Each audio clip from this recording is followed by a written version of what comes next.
Thank you Jesus, thank you Lord, thank you Lord. आइए प्रार्थना में जाते हैं।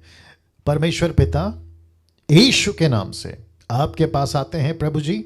ये आपका अनुग्रह है कि पिता परमेश्वर आपने आज का दिन ये मुकर्रर किया कि आपके चरणों के पास बैठ के हम सीख सकें। प्रभु जी, हम आपसे प्यार करते हैं, आपके कदमों को चूमते हैं, आपको धन्यवाद देते हैं उस बातों के लिए जो आपने की है हम सभी के उद्धार के निमित्त।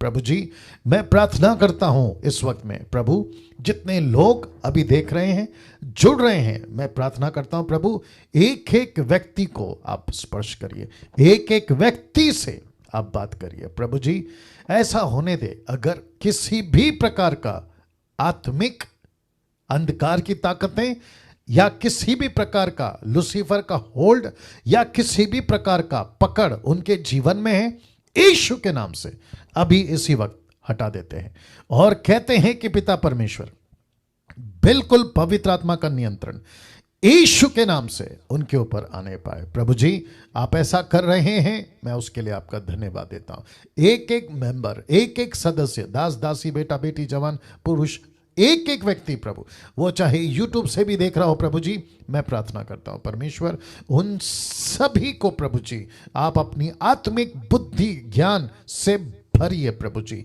जैसे लूका की किताब उसके 24 के 45 में आपने चेलों के मन को खोला, उनकी आत्मिक आंखों को खोला, ताकि वे देख सके, समझ सके, जान सके तेरी बातों को प्रभु जी। वैसे ही इस डिसाइपलशिप ट्रेनिंग में एक एक व्यक्ति को परमेश्वर आप छूइए प्रभु जी, आप उनसे बात करिए प्रभु जी।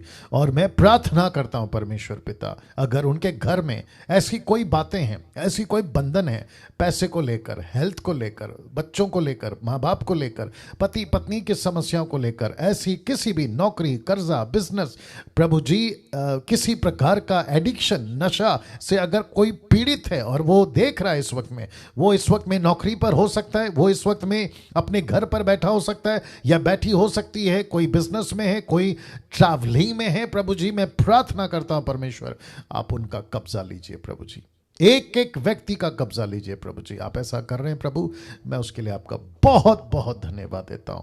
अब यहां से परमेश्वर पिता जो वक्त हम बिताएंगे, मैं विनती करता हूं प्रभु जी उसके अनुसार आप हमें लेके चलें परमेश्वर। एक एक स्लाइड्स यीशु मसीह के नाम में परमेश्वर मैं विनती करता हूं प्रभु जी, बिल्कुल तरीके से हम जो हैं सीखने वाले बन सकें प्रभु जी, तेरी महिमा करने वाले बन सकें प्रभु। आप ऐसा कर रहे हैं प्रभु जी, मैं उसके लिए आपको धन्यवाद देता हूं। आदर, महिमा, सम्मान सब कुछ आपको देते हुए ये प्रार्थना यीशु मसीह के नाम से मांगते हैं, सुने और कबूल करें। आमीन, आमीन, आमीन। Thank you Jesus, thank you Lord, thank you Lord, thank you Lord, thank you Lord. या ताली बजा सकते हैं हम परमेश्वर के लिए और प्रभु को हम जो हैं बहुत बहुत धन्यवाद देंगे आज के दूसरे दिन इस हफ्ते के, जिसको कहते हैं एपिसोड नंबर 14 में। आप सभी का बहुत बहुत स्वागत है। आप देश से हैं, विदेश से हैं, आप जहां से भी हैं, भारत के कई राज्यों से आप लोग जुड़ते हैं इस डीटी के अंदर, यानी डिसाइपलशिप ट्रेनिंग के अंदर। और साथ ही साथ यूट्यूब पर जितने भी लोग हैं प्रभु के दास दासी, बेटा बेटी, उन सभी का भी मैं बहुत बहुत स्वागत करता हूं। और साथ ही साथ आप सभी से कहना चाहता हूं कि बहुत बहुत इंपॉर्टेंट है कि आप लोग भी YouTube पर जितने लोग हैं इस डीटी को, वहां से आपके ऊपर जब वीडियो अपलोड होती है, आपने जो सब्सक्राइब करके रखा हुआ है उसको आप लोग जो हैं पूरी तरह से देखें, सुने, समझें, ऐसी अपेक्षा के साथ आपसे जो है अनुरोध करता हूं ना। इस वक्त में मैं चाहता हूं कि सब कुछ अगर ठीक है, आवाज ठीक से आ रही है और साथ ही साथ स्क्रीन आपको सब कुछ दिख रहा है, तो निर्जला जी एक बार जरा जी, थैंक यू। और साथ ही साथ जितने लोग अभी जिनको मैंने पिन किया हुआ है दूसरे लैपटॉप पे, मैं चाहता हूं कि आप लोगों को भी मैं देख रहा हूं और आपके ऊपर भी मेरी नजर है, ठीक है ना। तो साथ ही साथ ऐसा नहीं सोचना कि मैं कुछ ही लोगों को देखता हूं, दूसरे लैपटॉप पर मैं सबको देख रहा होता हूं, ठीक है ना। और साथ ही साथ यूट्यूब के लोगों आपको भी रिक्वेस्ट करते हैं कि आप लोग भी जो हैं बड़ी तादाद में जुड़े, मेरे चैनल को सब्सक्राइब करें अगर नहीं किया है। और साथ ही साथ आप लोग जो हैं दूसरों को भी रिकमेंड करें ऐसे प्रोग्राम को और ऐसी शिक्षाओं को सीखने के लिए। आदर, महिमा सब कुछ परमेश्वर को, क्योंकि मेरा मकसद पैसा कमाना नहीं है, मेरा मकसद है प्रभु का राज्य बढ़े। आमीन जी। बहुत बहुत शुक्रिया जो ताली बजा रहे हैं, thank you so much. Now इस वक्त आज की जो स्टडी है मैं उसको स्टार्ट करने जा रहा हूं। एपिसोड नंबर 14 मैंने आज जल्दी तय किया है क्योंकि आज बहुत सारी बातें आपके बीच में रखनी है। तो मैं समझता हूं कि जैसी तैयारी आपकी है, मेरी है, परमेश्वर अपनी तैयारी करके रखा हुआ है। पवित्र आत्मा के माध्यम से हम सब जो हैं सीखने जा रहे हैं। आपके स्क्रीन के ऊपर आप देख सकते हैं एमएमबी प्रेजेंस यानी कि मसीह मंथन बैठक, जिसको हम एमएमबी शॉर्ट में कहते हैं, प्रस्तुत करता है discipleship training equipping the universal church with sound doctrine. इस मकसद के साथ आपके बीच में लगातार 13 एपिसोड कल तक समाप्त कर चुके हैं। अब यहां से 14वें एपिसोड पे, एपिसोड नंबर 14 पे हम आ चुके हैं। तो YouTube के लोगों, अगर आप फर्स्ट टाइम देख रहे हैं और आपने अगर अभी तक इस एपिसोड को 13वें एपिसोड तक अगर नहीं देखा है, आपको कुछ नहीं करना है, मेरे चैनल पे जाना है, प्लेलिस्ट पे जाना है, DT यानी कि डिसाइपलशिप के उस सेक्शन पे जाना है और वहां पे आपको लाइन से 1 से लेकर 13 तक जो है आपको सब कुछ मिल जाएगा। उसको खुला रखो जी। Thank you Lord, thank you Lord. या साथ ही साथ इसको देख लीजिए, ये जो स्क्रीन के ऊपर अभी आ गया ना, इसको देख लीजिए। लिखा है इस पूरे हफ्ते का विषय होगा, जो कि ट्यूसडे टू फ्राइडे तक, जो कि कल निकल चुका है ट्यूसडे, अभी आज है वेडनेसडे, मतलब आप समझ गए 4 दिन का सेशन चलता है।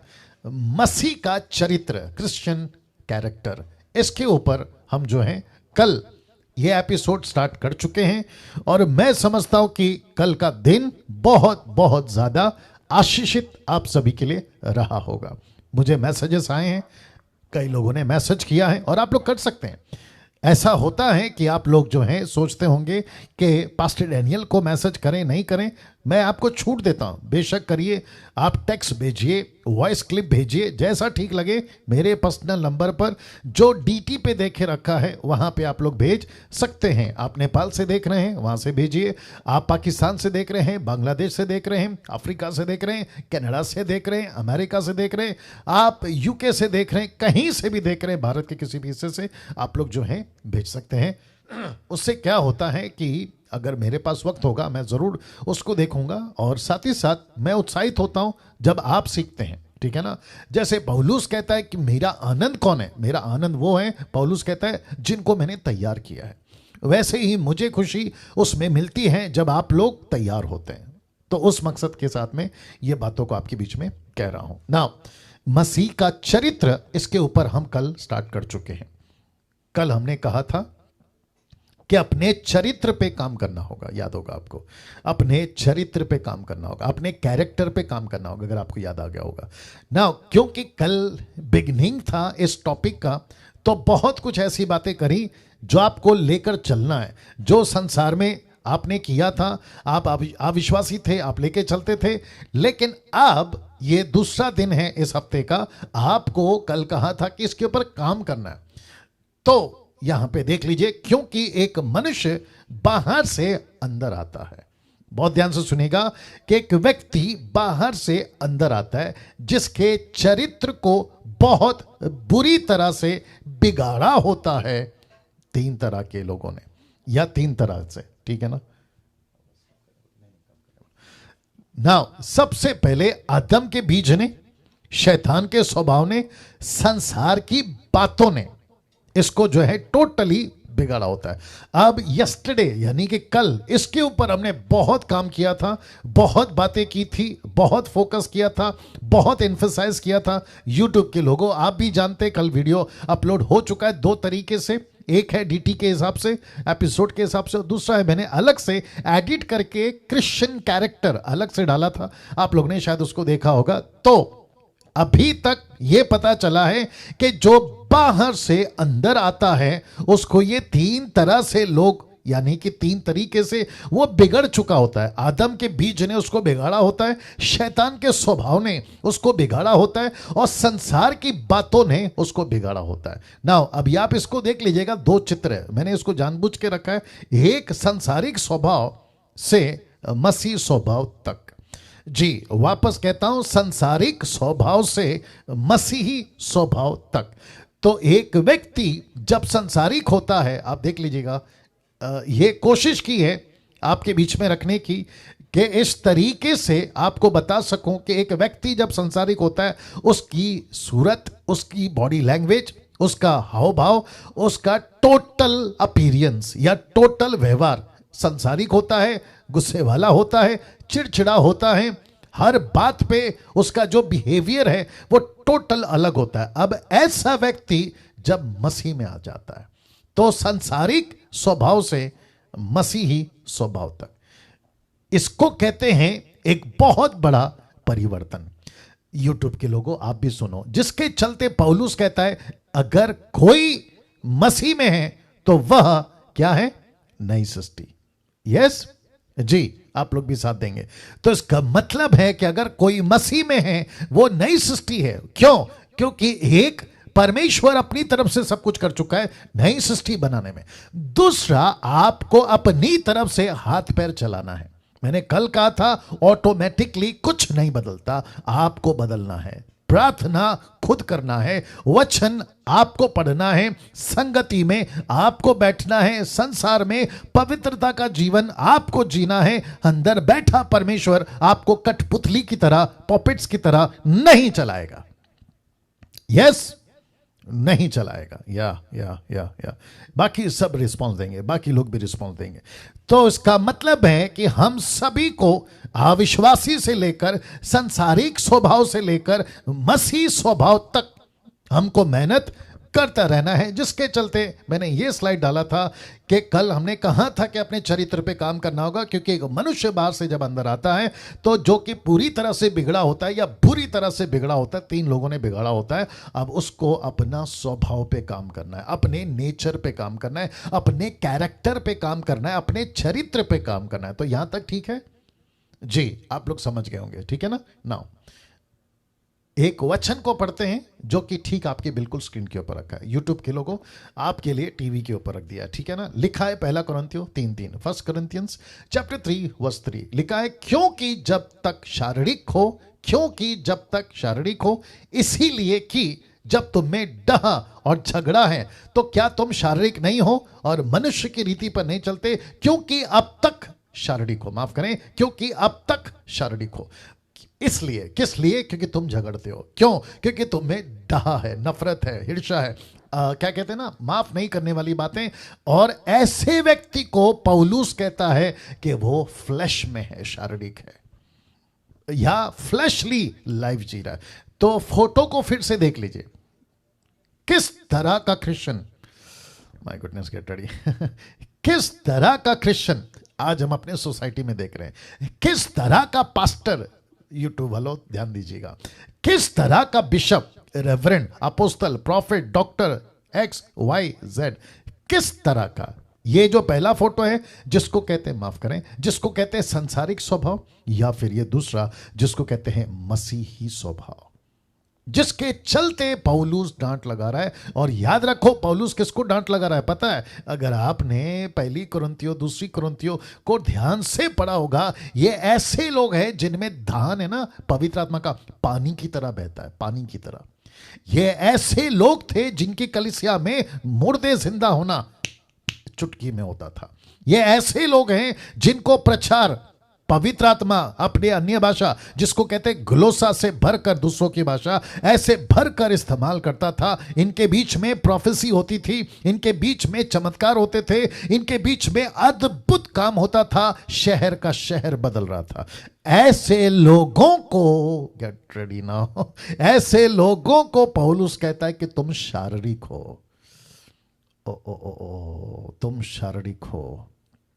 तो इसका मतलब है आज जिसको हम पंजाब में, जिसको हम महाराष्ट्र में, जिसको हम साउथ में, जिसको हम अफ्रीका में, अमेरिका में या फिर भारत के या देश के किसी भी राष्ट्रों में देखते हैं, तो हम कहते हैं कि क्या पावरफुल प्रभु का दास है। लेकिन ऊपर से परमेश्वर और पौलुस अपनी लेटर में लिखता है ये तो शारीरिक है अगर इनमें झगड़ा है, ये तो शारीरिक है अगर इनमें नफरत है, ये तो शारीरिक है अगर ये दूसरों की मिनिस्ट्री से जलते हैं, ये दूसरों की तरक्की से जलते हैं, ये दूसरों के प्रचार की उन्नति से जलते हैं, क्योंकि YouTube के ऊपर बहुत सारे ऐसे क्या करूं, मेरे को शब्द का इस्तेमाल करना ही पड़ेगा, ऐसे मूर्ख नहीं महामूर्ख लोग हैं जो कहते हैं परमेश्वर की जो सही काम करते हैं उनके विरोध में बातें करना। तो इसको प्रभु का दास पौलुस कहता है, तुम अभी तक शारीरिक हो, तुम अभी तक शारीरिक हो। मसीह मंथन के जितने टीम हैं वो गवाह हैं। आप लोग जो मुझे जब से सुन रहे हैं आप लोग मेरे गवाह हैं, और जो मुझे मेरा शहर जिसको कहते हैं मुंबई महाराष्ट्र में, वो सारे लोकल पास्टर जो मुंबई के वो गवाह हैं कि कम से कम 28 साल के मिनिस्ट्री में डैनियल राज ने कभी किसी की मिनिस्ट्री के अगेंस्ट में वीडियो नहीं बनाया। यस और नो और ना ही मेरा काम है किसी भी व्यक्ति को उसकी एडिट वीडियो या फिर किसी प्रकार से उसके मिनिस्ट्री के खिलाफ बात करना नहीं है। अगर मैंने जब भी बात की है मसीह की देह को लेकर बात की है, जिसको कहते हैं द यूनिवर्सल चर्च, मसीह की कलीसिया, यीशु की कलीसिया, उसके ऊपर मैंने 50 हजारों, नॉट हजारों, या ऑलमोस्ट 2000 के ऊपर वीडियो हो गया मेरा। तो ऐसे मैंने बनाए हैं। मकसद क्या है मेरा, मकसद क्या है उनका, दूध की तरह पानी, दूध और पानी जैसे कहते हैं ना, दूध और दूध क्या कहते हैं, पानी दूध पानी, एनीवे वैसे पानी का पानी दूध का दूध, हाँ ऐसा वाला, या बिल्कुल क्लियर हो जाता है। तो साथ ही साथ, जी शुक्रिया, साथ ही साथ जब पौलुस इस बात को रख रहा है कि तुम शारीरिक हो, अब आप लोग जो मुझे सुन रहे हैं, मुझे लगता है कि अभी तक 444 या 450 लोग, अभी मुझे नहीं पता है कि ये एक साथ कट हो जाएगा 100 का आंकड़ा, ये तो चल रहा है, बट देखते क्या होता है, ठीक है ना। बट जितने लोग जुड़ गए हैं आप सभी का फिर से स्वागत है। आप लोग शायद कुछ लोग लेट आते हैं क्योंकि किसी ने मुझे कॉल करके बोला है कि डैनियल भाई हम नौकरी से लेट आते हैं, उसके चलते हम जुड़ते हैं। मोस्ट वेलकम, कोई दिक्कत नहीं, बट जो छूट जाता है उसको यूट्यूब पर देख लिया करो, ठीक है ना। साथ ही साथ जो यूट्यूब पर हैं आप लोग भी ध्यान दीजिएगा। तो मैं कह रहा था कि अभी जो देख रहे हैं जूम पर और अभी जो देख रहे हैं यूट्यूब के ऊपर, ये वचन 1 कुरिन्थियों 3:3 कहीं आपको शारीरिक तो नहीं बोल रहा है? क्यों पास्टर डैनियल आपने ऐसा क्यों कहा? अगर आप में झगड़ा है ना, आपस में झगड़ा है ना, तो आप शारीरिक हो। अगर नफरत है ना तो आप शारीरिक हो। या और वापस कहता हूं, अगर आप में झगड़ा है, आप में डहा मतलब हिर्षा है, नफरत है, एक दूसरे के प्रति घृणा है, और देखो ऐसे लोग जो अच्छे काम कर रहे हैं उनको तक नहीं छोड़ते ये लोग, बाकी लोग का तो बात अलग है, ठीक है ना। अगर ऐसा है तो मैं चाहता हूं कि आप अपने शारीरिकपन से बाहर निकलिए और आत्मिक स्वभाव, ये देख लीजिए, ये फोटो फिर रख रहा हूं, ये देख लीजिए, आपको ऐसे बनना होगा। क्यों पास्टर डैनियल? मैं रख रहा हूं गलतियों 4:19 देखो क्या कहता है, लिखता है, हे मेरे बाल को, जब तक तुम में मसीह का रूप ना बन जाए, लिखा है, तब तक मैं तुम्हारे लिए फिर जच्चा किसी पीड़ाएं सहता हूं, जिसको इंग्लिश में लिखा है लेबर पेन।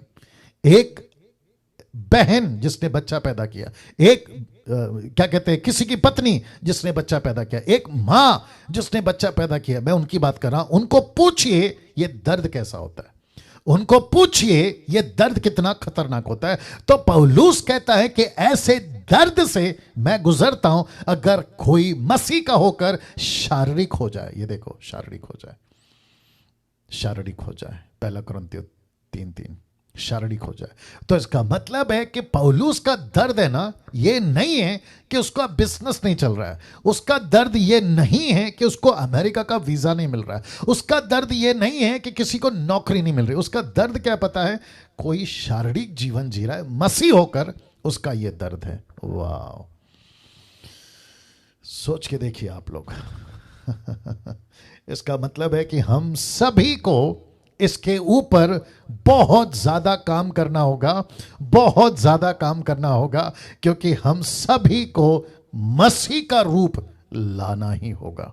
मैं चाहता हूं कि आप लोग सभी एक बार खुद के सीने पे, मतलब अपने हृदय पे हाथ रखें और खुद से कहें कि मैं मसीह का रूप लेकर आऊंगा, या प्लीज प्लीज जितने भी लोग देख रहे हैं, मैं रिक्वेस्ट करता हूं कि सभी लोग अपने चेस्ट पे हाथ रखें, अपने सीने पे हाथ रखें और प्रभु से कहें कि प्रभु मैं मसीह का रूप लेकर आऊंगा, क्योंकि डीटी है ये और आपको करना ही होगा। या everybody everybody everybody, thank you जितने लोग कर रहे हैं, आपको बहुत बहुत धन्यवाद। प्रभु आपको आशीष दे। ना लिखा है, बहुत ध्यान से देखिएगा, जितने यूट्यूब के लोग हैं आप भी सुनिएगा। मैं समझता हूं कि आज मसीह की देह में, बहुत ध्यान से सुनिएगा, चरित्र पे काम नहीं हो रहा है। आज 90% मसीह लोगों का चरित्र बिगड़ा हुआ है। जी वापस रख रहा हूं, मैं समझता हूं कि आज मसीह की देह में, जिसको मैं यूनिवर्सल चर्च कहता हूं, जिसको सर्वव्यापी कलीसिया कहता हूं, लिखा है चरित्र पे, कैरेक्टर पे काम नहीं हो रहा है। दूसरे शब्दों में इसके ऊपर टीचिंग हो रही है। वाह, 550 लोग जुड़ गए आज, क्या बात है। ओके, शुक्रिया आप सभी का स्वागत है। ओके, मैं बात कर रहा हूं कि चरित्र पे काम नहीं हो रहा है। दूसरे शब्दों में टीचिंग कैरेक्टर के ऊपर हो रही है, लेकिन उस तरीके से नहीं हो रही है। फिर बीच में अगर इक्का दुक्का कोई मुझ जैसे, आप जैसे, अगर कोई वीडियो प्रचार चर्च पे या सोशल मीडिया पे आ भी जाए, तो फिर उसके ऊपर उंगली उठती है, यार ये प्रचारक है ना, प्रॉस्पेरिटी पे बात नहीं कर रहा, आशीष पे बात नहीं कर रहा, चमत्कार पे बात नहीं कर रहा। तो फिर जो कर रहे हैं ना 90%, मैं उनको पूछूंगा कि तुमने क्या कर लिया इस पूरे 10-20 सालों में। आ रही है ना बात समझ में? या सो इसका मतलब है कि 90% मसीह लोगों का चरित्र बिगड़ा हुआ है। कहां कहां? ध्यान दीजिएगा, सेवकों से लेकर चर्च के सदस्य तक। अरे बाप रे, इसका मतलब है पास्टर से लेके चर्च मेंबर तक, बिशप से लेके चर्च मेंबर तक, अपोस्टल, प्रॉफिट, रेवरेंड, ये वो, ऐसा वाला, वैसा वाला, पैसा वाला, इन सब से लेकर जो है बिगड़ा है, कैरेक्टर की बात कर रहा हूं, सदस्य तक, सेवकों से लेकर सदस्य तक। अब ये स्टेटमेंट कई लोगों को चोट पहुंचाएगा, लेकिन कुछ नहीं कर सकते। प्रभु का बात है, परमेश्वर का वचन है, टीचिंग है, डीटी है, और मुझे ये सारे एंगल्स या ये सारे पहलू छूना ही पड़ेगा। कहां कहां गड़बड़ी है? रिश्तों को लेकर गड़बड़ हुआ है या बिगड़ा हुआ है, रिश्तों को लेकर बिगड़ा हुआ है। दूसरा, पैसों को लेकर बिगड़ा हुआ है चरित्र, पद को लेकर बिगड़ा हुआ है। फिर रख देता हूं, रिश्तों को लेकर बिगड़ा हुआ है, पैसों को लेकर बिगड़ा हुआ है, पद को लेकर बिगड़ा हुआ है, और ऐसा बिगड़ा हुआ है जिसको मैं कह सकता हूं कि हद कर दी है। इतना बिगड़ा हुआ है, हद कर दी है या लिमिट क्रॉस कर दी है। तो रिश्तों से मेरा मतलब है हर तरीके का रिश्ते की बात कर रहा हूं, चर्च के अंदर के रिश्ते की बात कर रहा हूं, फैमिली के अंदर रिश्ते की बात कर रहा हूं, समाज के अंदर रिश्ते की बात कर रहा हूं, जो चर्च के सेवक से लेकर चर्च का मेंबर की तक की बात कर रहा हूं, उन सभी रिश्तों की बात कर रहा हूं। तो इसको कहते हैं कैरेक्टर, इसको कहते हैं चरित्र। और मैंने कल क्या कहा था, यूट्यूब के लोगों आप भी ध्यान दीजिएगा, मैंने कहा था कि अगर किसी का कैरेक्टर ठीक नहीं है तो पवित्र आत्मा तो दूर की बात है, उसका दान तक नहीं मिलेगा। मैंने यह भी कहा था कि अगर किसी का कैरेक्टर ठीक नहीं है, चरित्र ठीक नहीं है, परमेश्वर की संगति नहीं कर सकता। सैल्वेशन तो पक्की बात है कि वो खो बैठा है कभी का, क्योंकि उसका कैरेक्टर ठीक नहीं है, चरित्र ठीक नहीं है। तो जिसके चलते ये सारी बातें डिसाइपलशिप ट्रेनिंग में मैं रख रहा हूं, और मैं आशा करता हूं कि आप लोग सभी समझ रहे होंगे कि कितना जरूरी है। देखा 326 हो गए एक झटके में, या यही चक्कर है, ये ऐसा क्यों हो रहा है देखना पड़ेगा। जी वापस आते हैं, रिश्तों को लेकर गड़बड़ हुआ है, पैसों को लेकर गड़बड़ हुआ है, और पद को लेकर, पैसों को लेकर मैं उसके ऊपर थोड़ा रोशनी डाल देता हूं, क्योंकि आगे मुझे बातें भी करनी है। पैसों को लेकर क्यों, बहुत ध्यान से सुनेगा। आप सभी जानते हैं कि जब रिश्ते बिगड़ते हैं तो क्यों बिगड़ते हैं? पैसों को लेकर, या तो चर्च का सेवक चर्च के लोगों के साथ, या चर्च के सदस्य पास्टरों के साथ रिश्ता बिगाड़ कर बैठे होते हैं, पति पत्नी के साथ, बच्चे माँ बाप के साथ पैसों को लेकर, माफ करें, रिश्तों को लेकर बिगाड़ चुके होते हैं, और इसमें पैसा बहुत ज्यादा रोल प्ले करता है। फिर उसके बाद में पद आता है, मुझे ये पोस्ट नहीं मिला, मुझे वो पोस्ट नहीं मिला, मैं इतने सालों से हूं, मैं अलाना हूं, मैं फलाना हूं। और इन सभी चीजों में एक व्यक्ति का क्या दिखता है पता है? चरित्र दिखता है। आज जब मैं बातें करूंगा ना यीशु की, क्योंकि वो कैरेक्टर को मुझे समझाना है, तब आपको पता चलेगा कि यीशु कौन था और उसने क्या किया।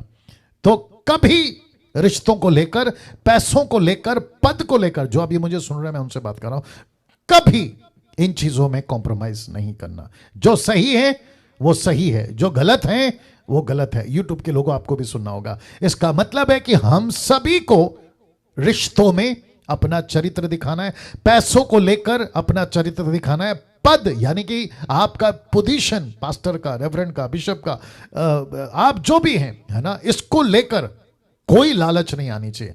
मैं पास्टर कब बनूंगा, कोई चिंता नहीं। क्या करूं, चलो बोल देता हूं। मुझे बीच में कॉल आते हैं और कहते हैं कि आपको बिशप बनाना चाहते हैं। मेरे लिए बात कर रहा हूं। मुझे कॉल आता है, सच बता रहा हूं, मुझे कॉल आता है, कहते हैं कि आपको बिशप बनाना है। तो मैं उनको पूछता हूं क्यों बनाना है, क्या पर्पस है। बोला ऐसा ऐसा है, ऐसा ऐसा है। फिर मैंने उनसे कहा मुझे बिशप, मैं चलिए वापस कहता हूं कि जब मैं कोई स्टेटमेंट देता हूं ना तो वो बिल्कुल सही होता है। कैसे, मैं आपको बताता हूं।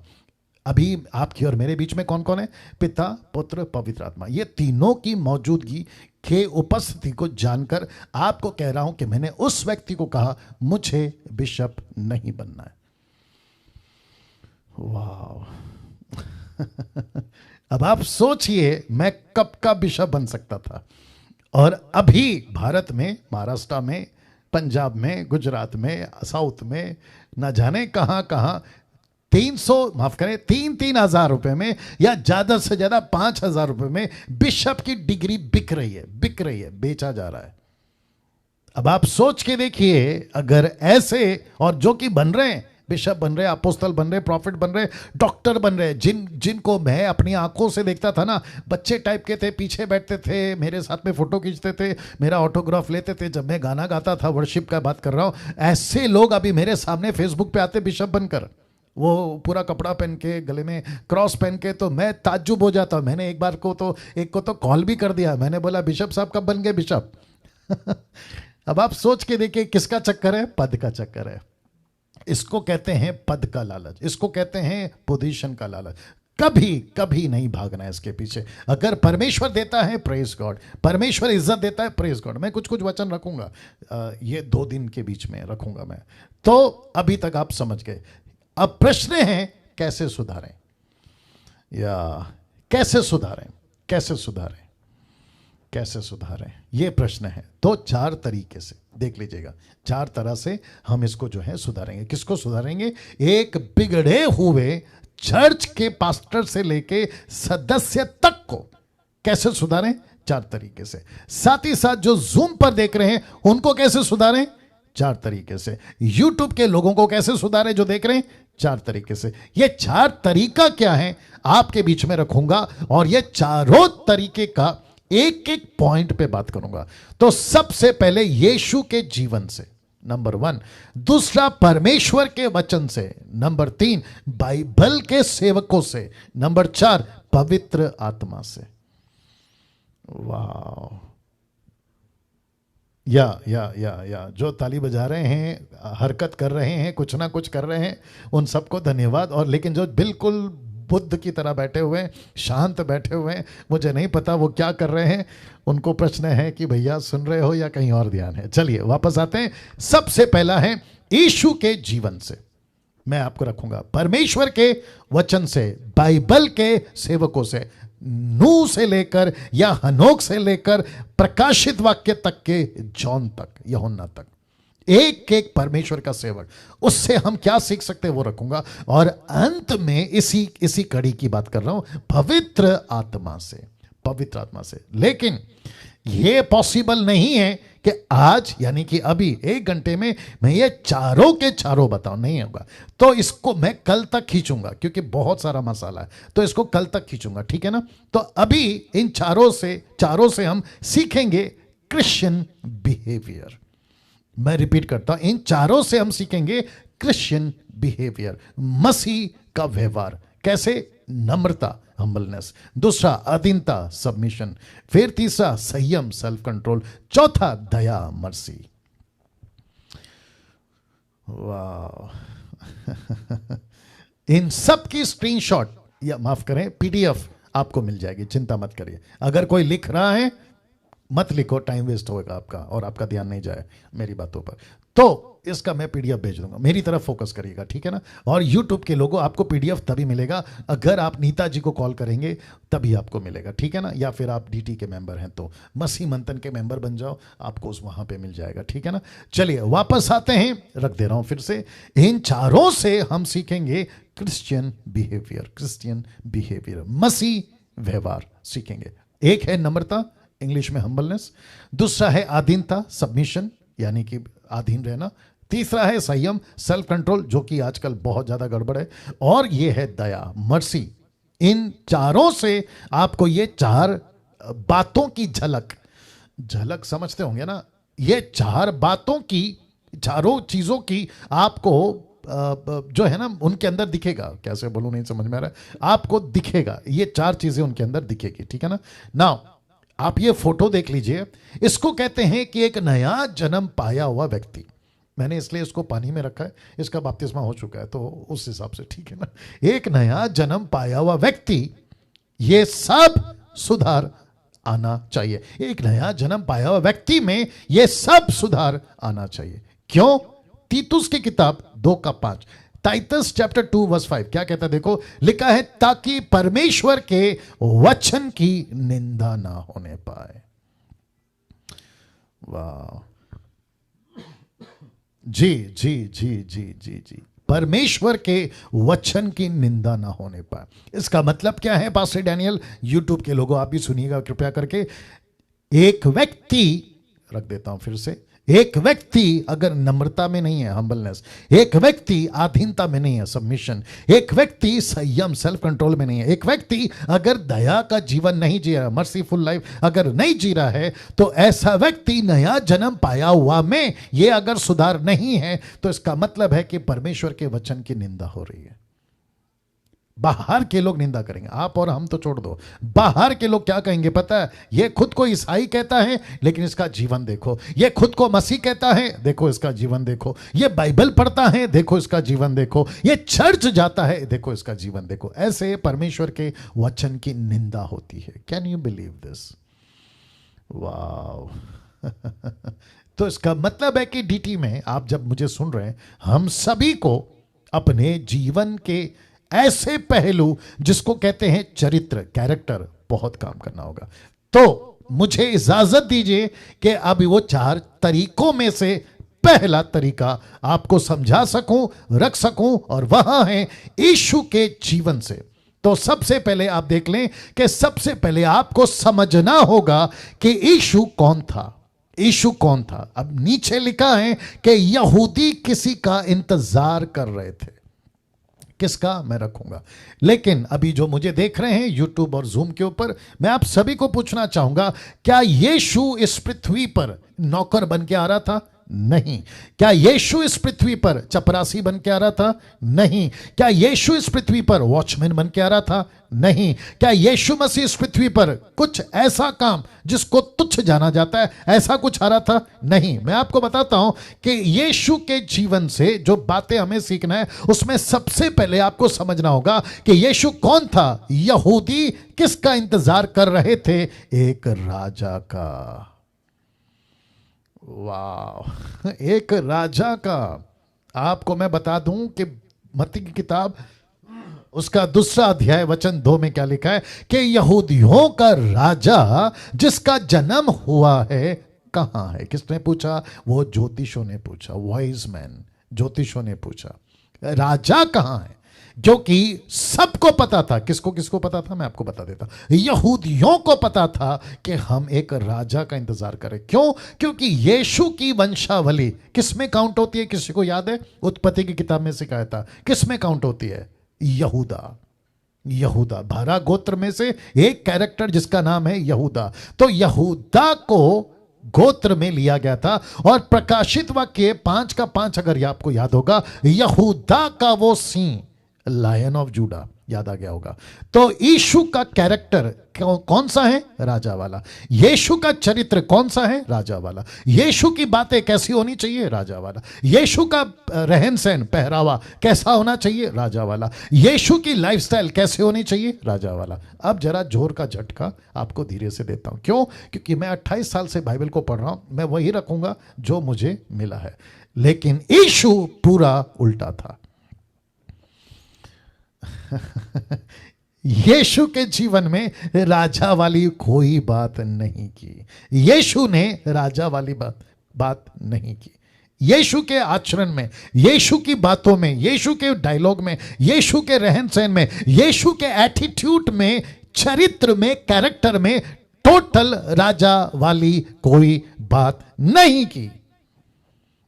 तो इसका मतलब है कि यीशु क्या बनकर आया था? राजा। यीशु के बारे में प्रोफेसी क्या हो रही थी? राजा। यीशु को किस तरीके से पेश करूंगा? राजा। तो मतलब जियोनोलॉजी, मत्ती का 1 से और लूका की किताब 4 का अध्याय में, ये दोनों जियोनोलॉजी आपको पता चल जाएगा कि इनके वंशज जो है ना वो राजा रह चुके। राजा राजा राजा, दूसरे शब्दों में रॉयल प्रीस्टहुड लाइन या फिर godly line, royal priesthood line, ये भी बोल सकते हैं आप। तो ऐसा कैरेक्टर कौन? यीशु। ऐसा चरित्र कौन? यीशु, जिसने राजा की चीजों को करने वाला लेकिन टोटल उल्टा पाया गया, और इस हद तक पाया गया कि वो अपने चेलों के पैर धो रहा है। वाह। जी जी जी जी, गणेश जाधव जी, आप लोग सुन रहे हैं भैया? गणेश जाधव जी, या आप लोग सुन रहे हैं? पति पत्नी जो भी हैं, मुझे पता नहीं। या thank you, God bless you.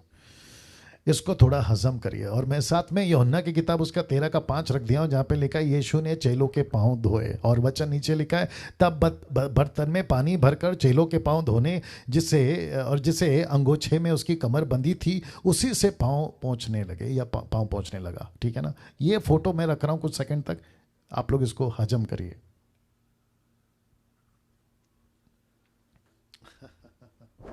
सोच के देखिए, क्या परमेश्वर था? क्या यीशु था?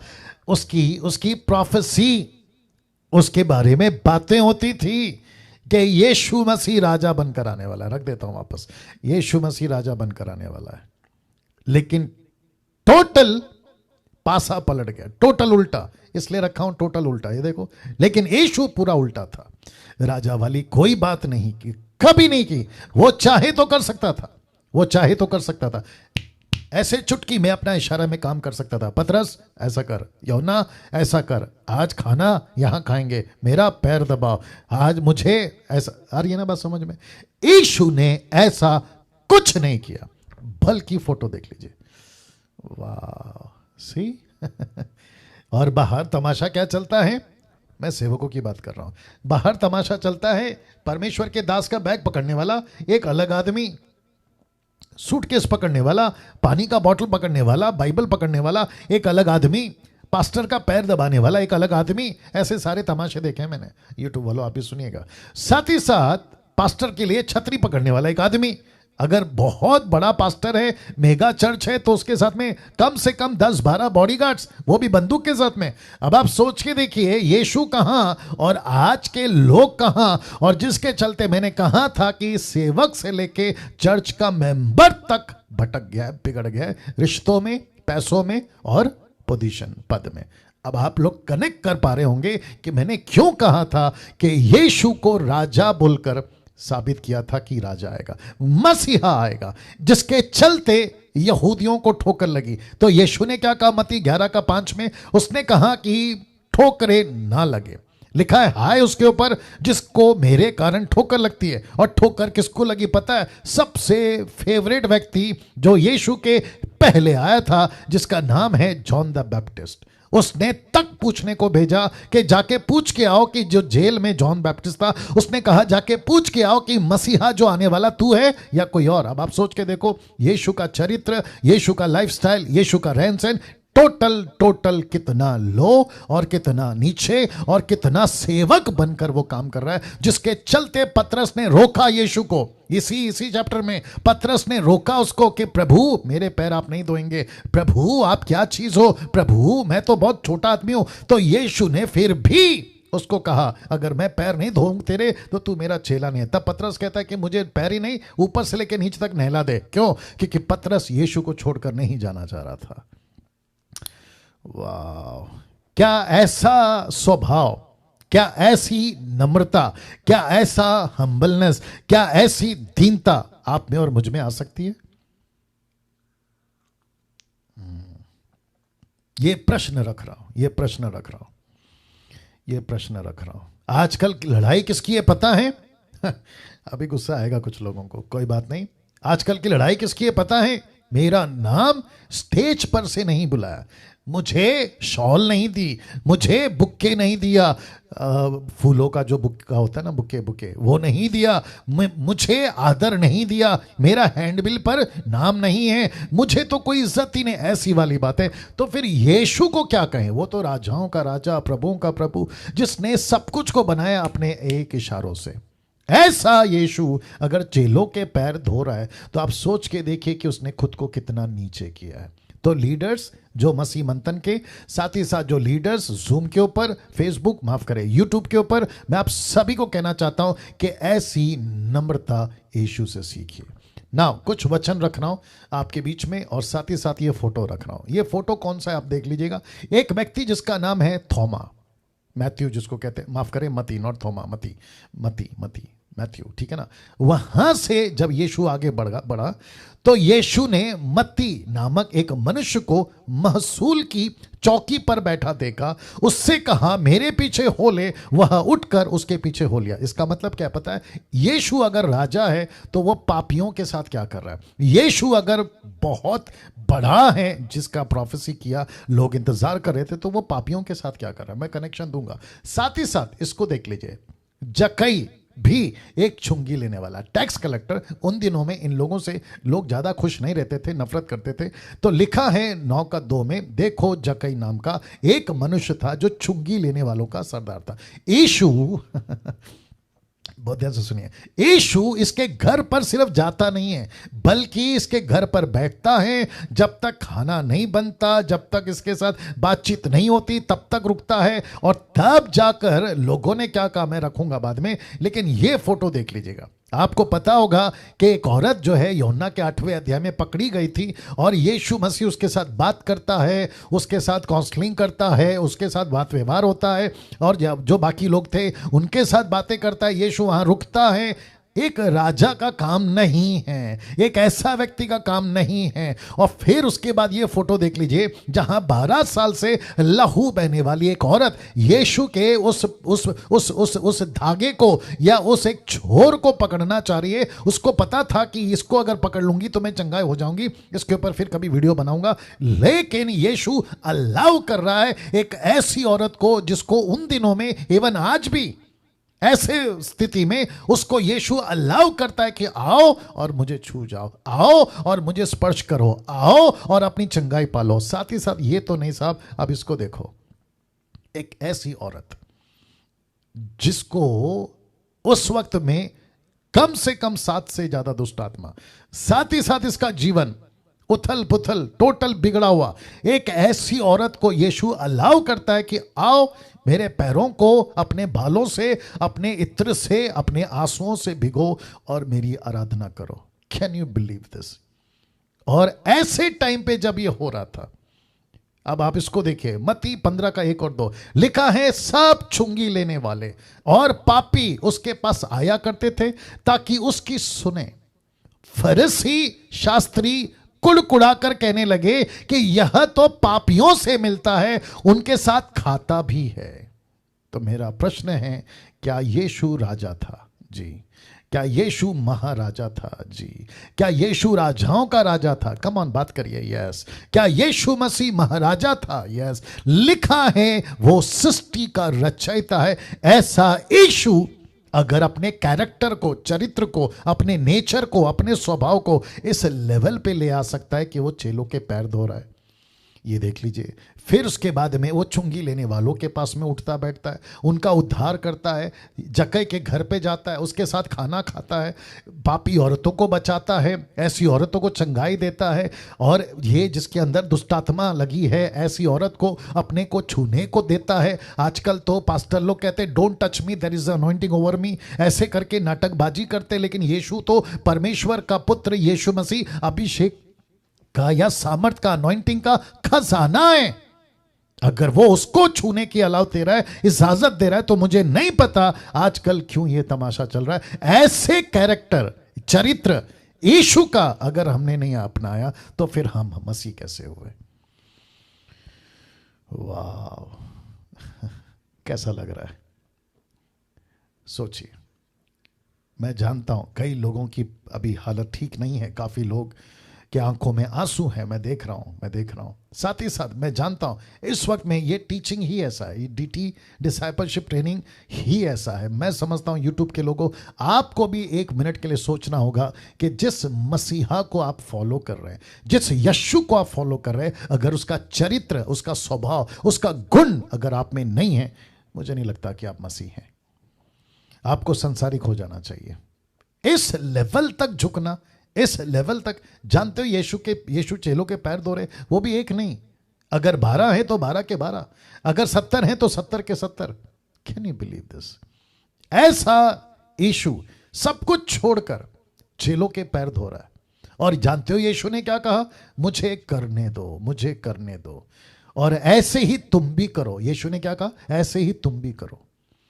ऐसा नेचर, ऐसा स्वभाव, ऐसा कैरेक्टर, ऐसा चरित्र मैं समझता हूं कि हम सबका होना चाहिए, और जिसमें हम जो हैं मसीह के स्वभाव में ढल सके ना। कुछ वचन आपके बीच में रख रहा हूं। यीशु ने अपना चरित्र अपने जीवन से दिखाया था। कैसे? मैं आपको बताता हूं। आपको यह वचन याद होगा, पहला पत्र 2 का 21 से 23 तक में लिखा है, और तुम उसी के लिए बुलाए भी गए हो, क्योंकि मसीह भी तुम्हारे लिए दुख उठाकर तुम्हें एक आदर्श दे गया है। आदर्श का मतलब है एग्जाम्पल, ठीक है ना?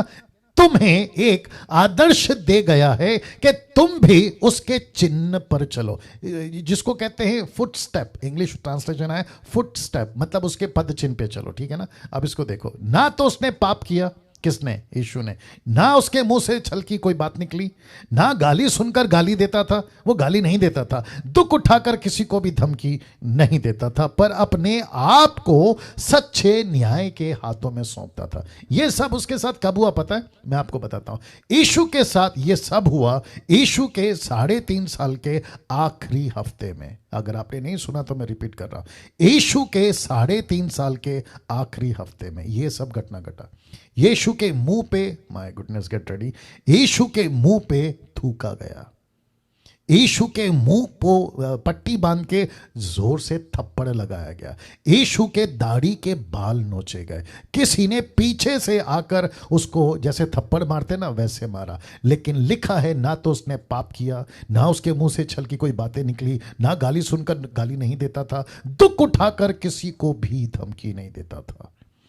जबकि पतरस ने, याद होगा आपको, मैं थोड़ा बात करना चाहूंगा, पतरस ने जब देखा यीशु को, इसी यूहन्ना की किताब में 18वें अध्याय में अगर आप देखेंगे, तो यीशु को जब पकड़ने आए थे गतसमनी बाग में, तो पतरस ने तलवार निकाली और एक सिपाही का कान काट दिया। और आपको याद होगा कि यीशु ने क्या कहा था? अगर मैं ऐसे चुटकी बजाऊं या इशारा कर दूं, 12 पलटन, 12 पलटन का मतलब समझते हैं? एक पलटन में अगर 6000 दुष्ट आत्मा, यानी कि आपने देखा होगा ना, एक आदमी के अंदर 6000 दुष्ट आत्मा थी, तो ऐसे अगर हम एक पलटन में अगर 6000 माफ करें स्वर्गदूतों को डाल दें, तो 6000 into 12, आप सोच लीजिए कितना हो गया।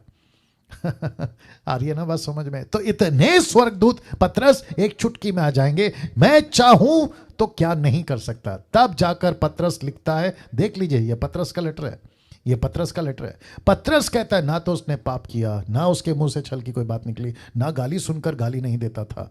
वह गाली सुनकर गाली नहीं देता था। आजकल क्या चल रहा है मैं आपको बताता हूं। अगर आपको कोई धमकी दे दे, आपको कोई भला बुरा बोल दे, आपके नाम के ऊपर कुछ भी कर दे, तो आप क्या क्या और कैसे कैसे रिएक्ट करते हैं आप सभी जानते हैं। आपकी चर्च की बात कर रहा हूं, आपके पड़ोसी की बात कर रहा हूं। क्या करूं, एक एग्जांपल आ रहा है, दे देता हूं, बहुत ध्यान से सुनेगा, क्योंकि डीटी है तो मेरे को बोलना ही पड़ेगा। सुनिएगा, एक क्रिश्चियन को, मतलब एक मसीह को, उसका चरित्र कैसा है उसके पास्टर से मत पूछो, मैं आपको बताता हूं। साथ ही साथ उसके ऑफिस के दोस्त को मत पूछो, या फिर उसके चर्च के क्वायर लीडर को मत पूछो। आपको पता है किसको पूछना है? उसके पड़ोसी को पूछिए, उसके नेबर को पूछिए कि ये बंदा जो आपके पड़ोस में रहता है वो कैसा है ना। वापस कहता हूं, मैं जिस इलाके में रहता हूं या जिस क्षेत्र में रहता हूं उसको कहते हैं कुलाबा। मुझे 83 से लेकर अभी 2021 चल रहा है, कितना साल हो गया तुम कैलकुलेट करो, ठीक है ना, मेरे को बताना, ठीक है ना। 83 से लेकर 2021 मैं अभी कोलाबा में ही हूँ, ठीक है। मेरे मम्मी के पिताजी मिलिट्री में थे, मेरे पिताजी कंट्री में थे, कंट्री समझते होंगे आप लोग जी। और जिसके चलते हमारा पूरा बैकग्राउंड, हमारा पूरा जो क्या कहते हैं ना, जीवन पूरी तरह से बिगड़ा हुआ था। लेकिन 93 को मैंने अपना जीवन प्रभु को दिया। सो 93 से 2021 तक अगर आप देखें, मुझे लगता है कि कम से कम 28 साल या 29 साल हो गए हैं, ठीक है ना। 93 से 2021 तक। बहुत ध्यान से सुनिए, मैं डंके की चोट पे बोल सकता हूं, अभी भी मेरी आवाज मेरे पड़ोसियों में जा रही है। आप किसी को भी, मैं चाहिए तो नंबर दे देता हूं, उनको कॉल करके पूछना कि आपका पड़ोसी डैनियल राज कैसा है। यहां पे तो कुछ लोग ऐसे भी कहते हैं कि यह आदमी सर नीचे करता है सीधा जाता है, सर नीचे करता है सीधा आता है। बहुत सारी बातें मैं रख सकता हूं, ठीक है ना। एक व्यक्ति को उसका पड़ोसी बेहतर जानता है, एक पड़ोसी बेहतर जानता है। फिर कभी इसके ऊपर बात करूंगा, ठीक है ना। नाउ मैंने ऐसा क्यों कहा कि यीशु ने कभी पाप नहीं किया, उसके मुंह से कोई बातें नहीं निकली, गाली सुनकर गाली नहीं देता था, दुख उठाकर किसी को धमकी नहीं देता था। ऐसा यीशु क्यों कर सका पता है? क्योंकि पहाड़ी उपदेश में, बहुत ध्यान से देखिएगा, पहाड़ी उपदेश में यीशु की ये शिक्षाएं थी। मत्ती का 5वां अध्याय 1 से 16 तक पढ़वाऊंगा। उसी के वजह से आज मैंने बहुत जल्दी स्टार्ट किया, क्योंकि बहुत सारा मसाला है। तो आप लोग सब तैयार हैं? एक बार हाथ उठाकर बता दें, थंब कर दें। या वेरी गुड, या बिल्कुल, या डॉक्टर राजेश जी बहुत बहुत धन्यवाद जी। वापस आते हैं मत्ती 5 का 1 से 16 तक में लिखता है पहाड़ी उपदेश, आप सभी जानते हैं ना। बहुत ध्यान से सुनिएगा, देखो पहला वचन क्या कहता है। यीशु का जन्म हुआ मत्ती के 2 अध्याय में, यीशु का बपतिस्मा हुआ 3 अध्याय में, यीशु की सेवा शुरू हुई 4 अध्याय में, लेकिन 5वें अध्याय में यीशु सब कुछ छोड़कर चढ़ गया एक पहाड़ के ऊपर। और आप लाइन से देख सकते हैं, ये मैंने बिठाया है, मतलब ये फोटो मुझे मिल गया है, ऐसी कुछ हुआ होगा। बाकी पब्लिक नीचे, यीशु अपने 12 चेलों के साथ पहाड़ के ऊपर, आप देख लीजिए। और आप काउंट कर सकते हैं, ये टोटल 12 है। वाह। तो यीशु इनको बिठाता है, और इसके पहले कि लाजर जिंदा हो, इसके पहले कि यायर की बेटी जिंदा हो, इसके पहले कि विधवा का बेटा लाजर, और ये 5000 की भीड़ का खाना, आंधी तूफान का थमाना, लंगड़े गूंगे लूले बहरे, इन सब को ठीक करने से पहले यीशु मसीह ने अपने 12 चेलों की क्लास ली। वाह, यीशु ने अपने 12 चेलों की क्लास ली। और जानते हो क्या कहा? लिखा है, वह इस भीड़ को देखकर पहाड़ पर चढ़ गया, और जब बैठ गया तो उसके चेले उसके पास आए। यूट्यूब के लोग आप ही सुनिएगा, वचन 2, वह अपना मुंह खोलकर उन्हें यह उपदेश देने लगा। उपदेश का ग्रीक ट्रांसलेशन है डिडास्का, ठीक है ना। वह अपना मुंह खोलकर उन्हें उपदेश देने लगा। तो सबसे पहला उपदेश लिखा है, जितना लाल में किया होना, कम से कम 9 बार। कितनी बार? 9 बार ये शब्द मिलेगा, धन्य है, धन्य है, धन्य है। तो लिखा है, धन्य है वे जो मन के दीन हैं, क्योंकि स्वर्ग का राज्य उन्हीं का है। एक क्रिश्चियन कैरेक्टर कैसा होना चाहिए? वो मन का दीन होना चाहिए। दीन, इसका मतलब है उसका जो नेचर है, स्वभाव है, कैरेक्टर है, आप भी सुनिए यूट्यूब के लोगों, वो मन का दीन होना चाहिए। अब देखिए चौथा वचन कहता है, धन्य है वे जो शोक करते हैं, क्योंकि वे शांति पाएंगे। इसका मतलब क्या पता है? कहां लिखा है, रेफरेंस याद नहीं आ रहा। नीति वचन में लिखा है कि बर्थडे पार्टी में जाने से अच्छा मैयत के घर में जाना बेहतर है। कैसे बोले आई बात समझ में? किसी के घर में खुशी है, वहां जाने से बेहतर किसी के घर में मौत हो गई है, उसके घर पे जाना बेहतर है। पूछा गया क्यों? बोला जहां खुशी है वहां सब हंस रहे हैं, लेकिन जहां मौत हो गई है तुम जाओगे तो थोड़ा तसल्ली देकर आओगे। तो लिखता है, धन्य है वे जो शोक करते हैं। इसका मतलब क्या पता है? जो दूसरों के लिए, नाउ गेट रेडी। मैं जानता हूं कि कुछ लोगों को आउट ऑफ कंट्रोल हो जाएगा। जो दूसरों के लिए रोते हैं, वाह, जो दूसरों के लिए रोते हैं। जो दूसरों के उद्धार के लिए रोते हैं, जो दूसरों का मन बदले उसके लिए रोते हैं। पहला लिखा है जो दीन है, जो दीन है, उनके हृदय में नफरत नहीं, ईर्ष्या नहीं, कुड़कुड़ाहट नहीं, किसी प्रकार की बातें नहीं। ऐसा कैरेक्टर यीशु का था और ऐसे कैरेक्टर की बात वो अपने 12 चेलों को सिखा रहा है और कहता है कि अगर तुमको ऐसा धन्य बनना है तो तुमको दीन होना होगा, धन्य बनना है तो तुमको शोक करना होगा। किसी ने पूछा, मुझे कई बार लोग पूछते हैं कि लाजर की कब्र पर यीशु क्यों रोया। अब आपको जवाब मिल गया होगा। यीशु दूसरों की मौत पे शोक करते थे, दूसरों के दुख पे शोक आता था, दूसरों के आंसुओं को वो नहीं देख पाते थे। मैंने संडे को कहा था, जब विधवा औरत का बेटा मर गया, नहन गांव से वो अपने बेटे को लेकर आ रही थी, तो यीशु के मुंह से पहला शब्द क्या निकला पता है? एक ही निकला, मत रो, डोंट क्राई, मत रो मत रो, यही निकला। क्यों?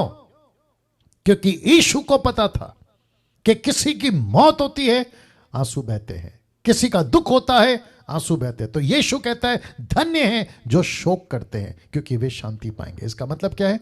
जो दूसरों के लिए दुख उठाता है, दूसरों के लिए परेशान होता है। कैसे बताऊं? देखिए, थोड़ा लंबा हो जाएगा, आउट ऑफ द बॉक्स जाना पड़ेगा। ठीक है, जाता हूं। देखिए, मैंने एक एग्जाम्पल दिया था, उसका नाम था नेहमाया। लिखा है जब उसने देखा कि खुदा का घर टूट गया है, जब उसने देखा शहर पना टूट गई है, फाटक जले हुए हैं, कुछ भी ठीक नहीं है। नेहमिया की किताब 1:4 लिखा है, वो बैठकर रोने लगा, वो बैठकर रोने लगा। ऐसा व्यक्ति जिसको परमेश्वर उसका हृदय को देखता है, कहता है कि वो शांति पाएंगे। पता है क्यों शांति पाएंगे? यहां पाएंगे, प्रेज गॉड, लेकिन अनंत काल का जीवन में शांति पाएंगे। वचन 5, ये रहा तीसरा धन्य। लिखा है धन्य है वे जो नम्र हैं। क्यों? क्योंकि वे पृथ्वी के अधिकारी होंगे। वाह, मैं एक एग्जाम्पल रखूंगा ना, तब आपको पता चलेगा। तो नम्रता जिसको कहते हैं हम्बलनेस, याद आ गया होगा आपको। मैंने कहा था कि यीशु से 4 कैरेक्टर से हम ये सब सीखेंगे। तो यीशु कहता है नम्र बनो, नम्र बनो। कुछ लोग हैं ग्रुप में अभी भी, कुछ लोग हैं मसीह मंथन में अभी भी, कुछ लोग हैं यूट्यूब पर अभी भी, कुछ लोग हैं मसीह के देह में अभी भी, जिन्होंने सब कुछ त्यागा है प्रभु के लिए। मूर्ति पूजा त्यागा, पाप को त्यागा, संसार को त्यागा, लेकिन उनसे ये नम्रता वाली बात नहीं आ रही है। वो अभी भी अपने जिद पे हैं, वो अभी भी अपने हट पर हैं, वो अभी भी एरोगेंस में हैं, और हम्बलनेस तो दूर तक नहीं है। लेकिन यीशु कहता है धन्य है वे जो नम्र हैं। इसका मतलब क्या पता है? अगर आपको कोई करेक्शन करता है ना, तो आपको करेक्शन लेना है। अगर आपको कोई, देखिए मती का 7:12 याद है किसी को? निकालो मती 7:12, 1 सेकंड दीजिए। मती 7:12, Matthew 7:12। Glory to God, hallelujah Jesus. थोड़ा सा बर्दाश्त करेंगे प्लीज। या मती 7:12, मती 7:12, मैथ्यू 7:12। देखिए क्या लिखा है, कहां गया? 7:12 किधर है? हाँ, लिखा है इस कारण जो कुछ तुम चाहते हो कि मनुष्य तुम्हारे साथ करे, तुम भी उनके साथ वैसा। इसको कहते हैं गोल्डन स्क्रिप्चर या गोल्डन वर्स। आपको याद होगा, बाइबल स्कॉलर्स वाले इसको ऐसे ही कहते हैं, गोल्डन वर्स।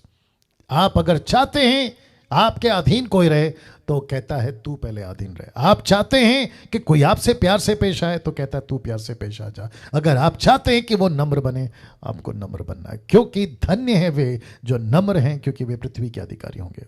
ये रहा 6वां वचन। लिखा है धन्य है वे जो धर्म के भूखे और प्यासे हैं, क्योंकि वे तृप्त हो जाएंगे। अभी यहां पे ना शिफ्ट हो गया है।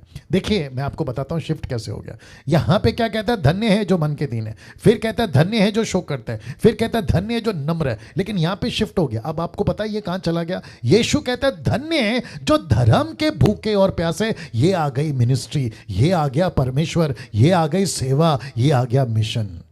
वाह सी, तो इसका मतलब है, लिखता है जो धर्म के भूखे और प्यासे हैं, क्योंकि वे तृप्त किए जाएंगे। राइचियसनेस, राइचियसनेस, धर्म के भूखे प्यासे, यीशु के भूखे प्यासे, परमेश्वर के काम के भूखे प्यासे, यीशु के मिशन के भूखे प्यासे। ऐसे जीसस क्राइस्ट, ऐसे तड़प वाले, ऐसे मिशन वाले परमेश्वर कहता है तुम्हारे अंदर भूख और प्यास होनी चाहिए। आप कैसे बताऊं मुझे मदद करिए। सुनिए सुनिए सुनिए, एक व्यक्ति को खाना मत दीजिए 3-4 दिन तक, 3-4 भी ज्यादा बोल दिया, 24 घंटा आप उसको खाना मत दीजिए, फिर वो अपने मुंह से बयान करेगा कि भूख क्या होती है और प्यास क्या होती है।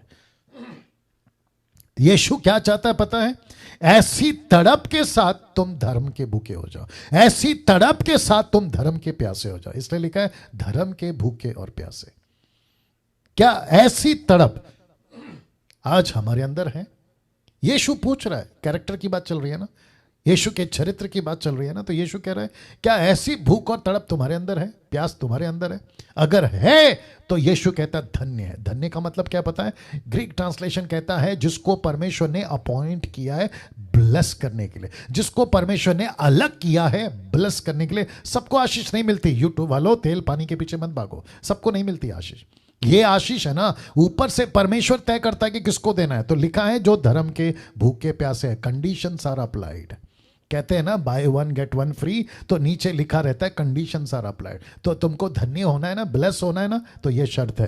पहला शर्त क्या है आपको बता चुका हूं, धन्य है जो मन के दीन है। दूसरा धन्यता क्या है? आपको शौक करना है। तीसरा धन्यता क्या है? आपको नम्र बनना है। चौथा धन्य क्या है? आपको धर्म के भूखे प्यासे बनना है। ये रहा पांचवा। धन्य है वे जो दयावान है या दयावंत है, क्योंकि उन पर भी दया की जाएगी।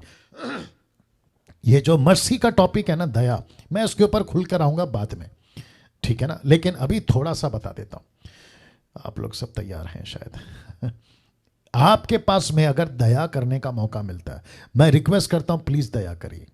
वो चाहे किसी भी लेवल का या किसी भी तरीके का, मैं आपको रिक्वेस्ट करता हूं दया करिए। दूसरे शब्दों में आपको अगर क्षमा करने का मौका मिलता है करिए। आपको किसी को देने का मौका मिलता है ना, उसको दीजिए। आपके ऊपर किसी ने गलत बातें की हैं, आपको लगता है कि यार यहां पे मैं उसको बख्श दूं, बख्श दीजिए। लिखा है दया करोगे तुम पर भी दया की जाएगी। और ऐसी एक्सपीरियंस मैं मसीह में जब से 6-7 साल से, जैसे ही मैंने मसीह की दया के लिए काम करना शुरू किया, मेरे को ये वाली बहुत काम आ रही है। मेरे को दया करना ही पड़ रहा है। बहुत सारे सिचुएशन ऐसे मैं नहीं बता सकता, लेकिन आपको और मुझको सीखना होगा कि प्रभु हम दया करेंगे। क्यों? क्योंकि वचन कहता है तुम पर भी दया की जाएगी। क्योंकि हमको नहीं पता ना हमको कब कब दया की जरूरत है, लेकिन लिखा है कि तुम पर भी दया की जाएगी। क्यों की जाएगी? क्योंकि तुमने पहले दया किया ना। साथ ही साथ में मैं रिक्वेस्ट करता हूं, बहुत ध्यान से सुनिए, आपके पास अगर पैसा है गरीब को देने के लिए, किसी को खाना खिलाने के लिए, किसी को मदद करने के लिए, किसी को आपके पुराने कपड़े देने के लिए, किसी को आपको मतलब कोई भी तरीके से अगर मदद करने की आपके अंदर ताकत है, हैसियत है, मैं रिक्वेस्ट करता हूं प्लीज करिए। पता है क्यों?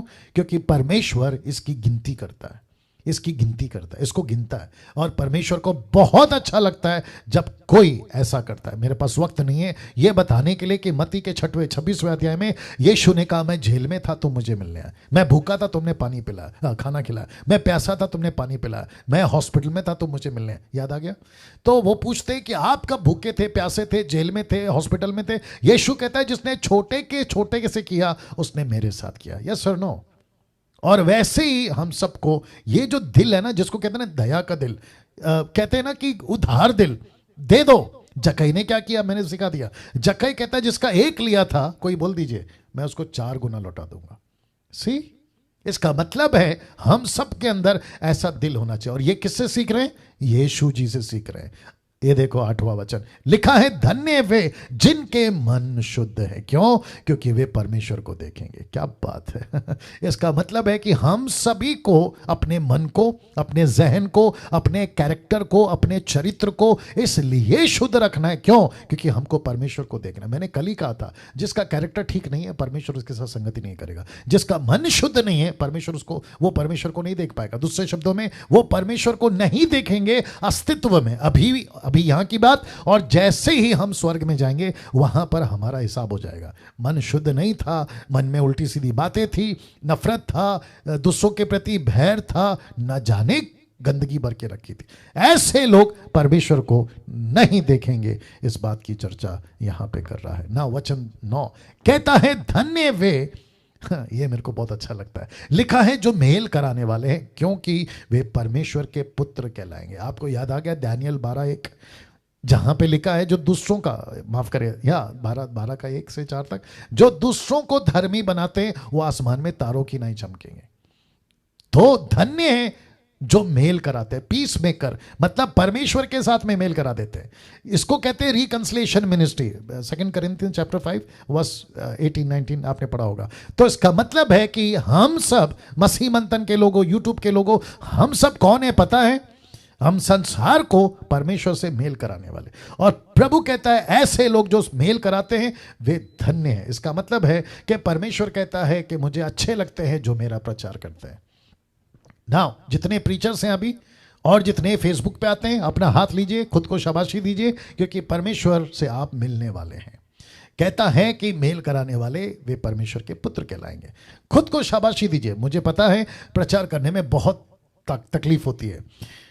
मुझे पूछिए कितनी तकलीफ होती है। रात भर स्लाइड बनाना पड़ता है। बहुत सारे लोग हैं जो मसीह बंधन के लिए काम कर रहे हैं वॉलंटरली, पैसे नहीं ले रहे, किसी प्रकार का डिमांड नहीं है, वो परमेश्वर के राज्य के लिए कर रहे हैं। डैनियल राज के लिए कोई नहीं कर रहा है, ठीक है ना? मसीह बंधन के लिए भी कोई नहीं कर रहा है। ये तो सिर्फ एक टैग है या नाम है जिसके सहारे हम लोगों को इकट्ठा करते हैं, अदरवाइज दूसरा कोई चीज़ नहीं है, ठीक है ना? तो प्रभु कहता है कि धन्य है जो मेल कराते। तो मैं अप्रिशिएट करता हूँ आप सभी का जो परमेश्वर का काम कर रहे हैं किसी भी मिनिस्ट्री में, किसी भी तरीके से, काबिल तारीफ है। ऐसे ही करते चले जाएं क्योंकि परमेश्वर आपको अपना बेटा और बेटी बनाता है ना। 10वां वचन कहता है धन्य है वे जो धर्म के कारण सताए जाते हैं। सी दिस जो धर्म के कारण सताए जाते हैं, क्योंकि स्वर्ग का राज्य उन्हीं का है। आज मुझे किसी बहन का कॉल आया, उसने कहा कि मेरी शादी फिक्स हो गई थी। वो बहन शायद अभी देख रही होंगी। उसने कहा कि मेरी शादी फिक्स हो गई, लेकिन मैंने जैसे ही कहा कि जिससे भी मेरी शादी होगी वो यीशु को मानने वाला, यीशु को विश्वास करने वाला हो, अगर नहीं है तो मैं शादी नहीं करूंगी। और आपको पता है उसने अपना निर्णय ऐसे ही रखा जिसके चलते वो सताई जा रही है, जिसके चलते वो सताई जा रही है। ऐसे कितने हैं जो यीशु के कारण सताए जा रहे हैं, यीशु के कारण बाइबल पढ़ रहे हैं सताए जा रहे हैं, वचन पे चल रहे हैं सताए जा रहे हैं, चर्च जा रहे हैं सताए जा रहे हैं, यीशु का काम कर रहे हैं सताए जा रहे हैं, यीशु की गवाही दे रहे हैं सताए जा रहे हैं। ऐसे लोग को प्रभु कहता है स्वर्ग का राज्य उन्हीं का है। तो मैं फिर कहता हूं, अगर आपको मार पड़ रही है खुशी से खा लो, आपको पीटा जा रहा है खुशी से खा लो, बिना किसी शिकायत के। आपको थप्पड़ मारते हैं खा लीजिए बिना किसी शिकायत के। आपको पैसे नहीं है, नौकरी नहीं है, आपका बिजनेस नहीं चल रहा है क्योंकि आप धर्म के कारण सताए जा रहे हैं, चुपचाप सह लीजिए। प्रभु को पता है आपको कहां और कितना सहायता चाहिए, वो प्रभु बैठा है, सब संभालेगा। लिखा है कि स्वर्ग का राज्य उन्हीं का है ना। वचन 11, धन्य हो तुम जब मनुष्य मेरे कारण तुम्हारी निंदा करें, सताएं, झूठ बोलकर तुम्हारे विरोध में सब प्रकार की बुरी बातें कहे। तो पहला 10 कहता है जो धर्म के कारण सताए जाते हैं क्योंकि वो स्वर्ग के राज्य के अधिकारी होंगे। ये है 8वां धन्य। ये 9वां धन्य कहता है, पतरस को कहता है, जॉन को कहता है, फिलिप को कहता है, नतानियल को कहता है, सबको कहता है कि तुम्हारी अगर निंदा होती है, झूठ बोलकर इल्जाम लगाते हैं, तो तुमको खुश होना चाहिए। तुम्हारे विरोध में सब प्रकार की बातें करेंगे, आनंदित और मगन होना क्योंकि तुम्हारे लिए स्वर्ग में बड़ा फल है। सी दिस इसलिए कि उन्होंने उन भविष्यवक्ताओं को जो तुमसे पहले थे इसी रीति से सताया था। वचन 13, तुम पृथ्वी के नमक हो, परंतु यदि नमक का स्वाद बिगड़ जाए तो वह फिर किस वस्तु से नमकीन किया जाएगा। बात है कॉन्टेक्स्ट में चेलों की, ठीक है ना। फिर वह किस काम का नहीं, वह किसी काम का नहीं, केवल इसके कि बाहर फेंका जाए, मनुष्य के पैरों तले रौंदा जाए। इसको कहते हैं उसका कैरेक्टर, स्वभाव बिगड़ गया है। अब इसको देखो, तुम जगत की ज्योति हो जो नगर पहाड़ों पर बसा हुआ है, मतलब तुम अपने चरित्र के साथ बसे हुए हो, यीशु के स्वभाव के साथ बसे हो। वचन 15 कहता है जो लिखा है, लोग दिया जलाकर पैमाने के नीचे नहीं परंतु दीवट पर रखते हैं, तब उससे घर के सब लोगों को प्रकाश पहुंचता है। मतलब एक मसीह के वजह से, जीसस क्राइस्ट गेट रेडी, एक मसीह के वजह से दूसरे शहर को आशीष मिलती है, एक मसीह के वजह से दूसरे घर को आशीष मिलती है, एक मसीह के वजह से पूरा का पूरा शहर बचता है। लिखा है कि नहीं लिखा है? इसका मतलब है कि आपके अच्छेपन के वजह से दूसरे बचते। अब ये वचन 16 देखो, बहुत जरूरी है। उसी प्रकार तुम्हारा उजियाला मनुष्यों के सामने चमके। कैरेक्टर, चरित्र की बात हो रही है कि वे तुम्हारे भले कामों को देखकर तुम्हारे पिता की जो स्वर्ग में है बड़ाई करे। वाह, यहां तो ताली बजनी चाहिए। Thank you doctor Rajesh, thank you, God bless you. वाह तो इसका मतलब है कि हमारा अच्छा काम परमेश्वर की बड़ाई करता है, आपका अच्छा चरित्र परमेश्वर की बड़ाई करता है, आपका अच्छापन दूसरे वाले जब देखते हैं वे परमेश्वर की बड़ाई करते हैं ना। वक्त को ध्यान रखना होगा। लूका की किताब उसका 14 का 8 से 11 तक में एक एग्जाम्पल है, मैं रखना चाहता हूं, और उसका कॉन्टेक्स्ट है हम्बलनेस, यानी कि नम्रता। आइए बताते हैं। वचन 8 कहता है कि जब कोई तुझे शादी में बुलाए, मतलब मैरिजेस में, ब्याह में बुलाए, तो लिखा है तो मुख्य जगह पे ना बैठना, कहीं ऐसा ना हो कि उसने तुझसे भी किसी बड़े को नेवता दिया हो, और जिसने तुझे और दोनों को नेवता दिया है आकर तुझसे कहे कि इसको जगह दे, और तब तुझे लज्जित होकर सबसे नीची जगह पे बैठना पड़े। अब देखो वचन 10 क्या कहता है, पर जब तू बुलाया जाए तो सबसे नीची जगह बैठ जाना, कि जब वह जिसने तुझे नेवता दिया है आए तो तुझसे कहे, हे मेरे पुत्र आगे बढ़कर बैठ, तब तेरे सब बैठने वालों के सामने तेरी बड़ाई होगी। आ रही है ना बात समझ में? और अब इसको देखो, जो कोई अपने आप को बड़ा बनाएगा वो छोटा किया जाएगा, जो कोई अपने आप को छोटा बनाएगा वो बड़ा किया जाएगा। क्या बात है, क्या बात है, वंडरफुल। जी जी जी, बाकी सभी लोग रिएक्ट करिए, बुद्ध की तरह मत बैठिए, रिएक्ट करिए, या रिस्पॉन्स दीजिए। Thank you. इसका मतलब क्या है? हम सबको यीशु मसीह का नेचर, जो कि कहता है कभी, देखो क्या लिखा है, जो छोटा करेगा वो बड़ा बना जाएगा, जो बड़ा बनेगा वो छोटा किया जाएगा। तो सिंपल है ना, पहले ही छोटा बन जाते हैं। अगर प्रभु किसी को महिमा देगा ना तो क्या बात है, अगर प्रभु किसी को उठाएगा तो क्या बात है। हम खुद ही अगर खुद को बड़ा बनाएंगे, मेरा नाम रेवरेंड है, मेरा नाम बिशप है, मैं अलाना हूं, मैं फला, इसको कहते हैं, कभी कभी मुझे भी कॉल आते हैं, कहते हैं मैं ऐसा हूं, मैं वैसा हूं, लेकिन डिसाइपल कितने बनाए? रद्दी भर भी नहीं। यीशु का काम कितना किया? रद्दी भर भी। तो ऐसे टाइटल लगाकर हम क्या करें? बात आ गई समझ में ना। एक सेकंड दीजिए, थोड़ा सा पानी पी लेता हूं, और तब तक ये फोटो देख लीजिए, क्योंकि पौलुस ने यीशु के चरित्र के द्वारा बहुत कुछ सीखा था। जी, ये क्या है आपके बीच में अभी रखने जा रहा हूं, साथ ही साथ मेरे साथ में बने रहें। फिलिपियों की किताब उसका पहला अध्याय से 21 अध्याय तक आपके बीच में रखूंगा, क्योंकि यीशु के चरित्र ने पौलुस को प्रभावित किया था। कैसे? बता रहा हूं। लिखा है, सो यदि मसीह में कुछ शांति, प्रेम में ढांढस और आत्मा की सहभागिता और कुछ करुणा और दया है, तो वचन 2 कहता है, तो मेरा यह आनंद पूरा करो कि एक मन रहो, एक ही प्रेम, एक ही चित्त, एक ही मनसा रखो, विरोधी या झूठी बढ़ाई के लिए कुछ ना करो, पर दीनता से एक दूसरे को अपने से अच्छा समझो। याद आ गया अभी ना। वचन 4 कहता है, हर एक अपनी हित की नहीं वरन दूसरों की हित की भी चिंता करे। वचन 5 कहता है, अब देखो पौलुस ने किसको ऐड किया, माय गुडनेस, इसने मूसा को ऐड नहीं किया, अब्राहम को ऐड नहीं किया, इसने दानियल को ऐड नहीं किया, जोसेफ को, जोशुआ को, किसी को नहीं बोला, इसने यीशु का एग्जाम्पल लिया। कहता है, जैसा मसीह यीशु का स्वभाव था वैसा तुम्हारा स्वभाव हो। उसने पतरस का स्वभाव नहीं बोला, उसने जॉन का स्वभाव नहीं बोला, उसने कहा यीशु का जैसा स्वभाव। सोच के देखिए। तो इसका मतलब है आज मुझे भी और आपको भी यीशु के स्वभाव पे चलना है। लिखता है कि जिसने परमेश्वर के स्वरूप में होकर भी परमेश्वर के तुल्य होने को अपने वश में रखने की वस्तु ना समझा, वरन 7 कहता है, वरन अपने आप को ऐसा शून्य कर दिया कि दास का स्वरूप धारण किया, मनुष्य की समानता में हो गया, मनुष्य के रूप में प्रकट होकर अपने आप को दीन किया, यहां तक कि आज्ञाकारी रहा कि मृत्यु, हाँ क्रूस की मृत्यु भी सह ली। वचन कहता है आगे, और इस कारण परमेश्वर ने उसको अति महान किया, उसको वह नाम दिया जो सब नामों में श्रेष्ठ है, कि जो स्वर्ग में, पृथ्वी पर, पृथ्वी के नीचे, वे सब यीशु के नाम पे घुटने टेके। वचन 11, परमेश्वर पिता की महिमा के लिए हर एक जीव अंगीकार कर ले कि यीशु मसीह ही प्रभु है। तो इसके पीछे कारण क्या है? यीशु का स्वभाव। यीशु इतना ऊंचा क्यों उठाया गया? यीशु का स्वभाव। यीशु को इतनी ग्लोरी क्यों मिल रही है? यीशु का चरित्र। वचन 12 कहता है, सो हे मेरे प्यारो, जिस प्रकार तुम सदा से आज्ञा मानते आए हो, वैसे ही अब भी न केवल मेरे साथ रहते हुए, पर विशेष करके अब मेरे दूर रहने पर भी डरते कांपते हुए अपने अपने उद्धार का कार्य पूरा करते जाओ, मतलब मिनिस्ट्री करते जाओ। वचन 13, क्योंकि परमेश्वर ही है जिसने अपनी स्वेच्छा निमित्त तुम्हारे मन में इच्छा और काम दोनों बातों को करने का प्रभाव डाला है। वचन 14, सब काम बिना कुड़कुड़ाए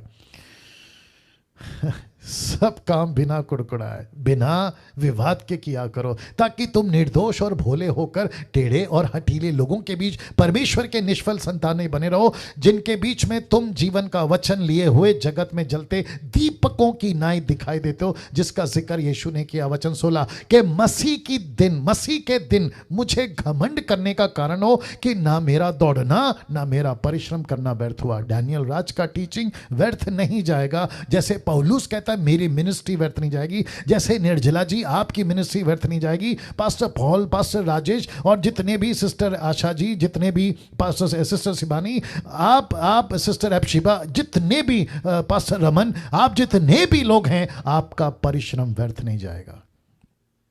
क्यों? क्योंकि आपके अंदर यीशु का कैरेक्टर है। क्यों? क्योंकि आपके अंदर यीशु का चरित्र है। और लिखा, यदि मुझे तुम्हारे विश्वास के बलिदान और सेवा के साथ अपना लहू भी बहाना पड़े तो भी मैं आनंदित हूं। कौन? पौलुस। और तुम सबके साथ आनंद करता हूं, वैसे ही तुम भी आनंदित हो, मेरे साथ आनंद करो। वचन 19, मुझे प्रभु यीशु में आशा है कि मैं तीमुथियुस को तुम्हारे पास तुरंत भेजूंगा, ताकि तुम्हारी दशा सुनकर मुझे शांति मिले, क्योंकि मेरे पास ऐसे स्वभाव का कोई नहीं है। वाह आप नहीं समझे शायद। पौलुस कहता है तीमुथि जैसा आदमी मेरे पास में नहीं है। तो वैसे ही मैं भी कहता हूं, मेरे मिनिस्ट्री में कुछ ऐसे लोग हैं जो तीमुथि की तरह है, लेकिन ऐसे बहुत हैं जो यहूदा इस्करियोत की तरह है। और पौलुस कहता है ऐसे स्वभाव वाले चाहिए, क्योंकि मेरे पास ऐसे स्वभाव का कोई नहीं है जो शुद्ध मन से तुम्हारी चिंता करे, क्योंकि सब अपने स्वार्थ की खोज में रहते हैं, ना कि यीशु मसीह की। सीधे अब आप सोच के देखिए क्या परिस्थिति है ना। क्योंकि वक्त को ध्यान रखना है, मुझे ये सेकंड पॉइंट बताने दीजिए, फिर उसके बाद में मैं कल बाकी के 2 पॉइंट बताऊंगा, ठीक है ना। परमेश्वर के वचन से हम अपने चरित्र को सुधार सकते हैं। जो आपके चरित्र को तैयार करता है परमेश्वर की तरह दयालु बनाने के लिए। कैसे? मैं आपको बताता हूं। वचन को बहुत ध्यान से सुनिए। आपकी जितनी कैपेसिटी बची है सुनने की, उसको मजबूत करिए, ठीक है ना, क्योंकि बहुत पावरफुल चीज आ रही है। रखना। लिखा है, भलाई करना सीखो, यत्न से न्याय करो, उपद्रवी को सुधारो, अनाथ का न्याय चुकाओ, विधवा का मुकदमा लड़ो। इसका मतलब क्या पता है? आपको इन सब की मदद करनी है, इन सब की सहायता करनी है। भलाई करना सीखो। मैं रिपीट करना चाहता हूं आप लोगों को, सब लोग अपने मुंह से बोलेंगे, भलाई करना सीखो। बोल सकते हैं प्लीज? 1 2 3 गो। या थैंक यू। भलाई करना सीखो, भलाई करना सीखो। रिक्वेस्ट करता हूं, भलाई करना सीखो, यत्न से न्याय करो, उपद्रवियों को सुधारो, अनाथों का न्याय चुकाओ, विधवों का मुकदमा लड़ो। इसका मतलब अगर आपको सड़क पे कोई मिलता है जिसके पास में चप्पल नहीं है, आपके पॉकेट में पैसा है ना, उसको चप्पल खरीद के दे दो।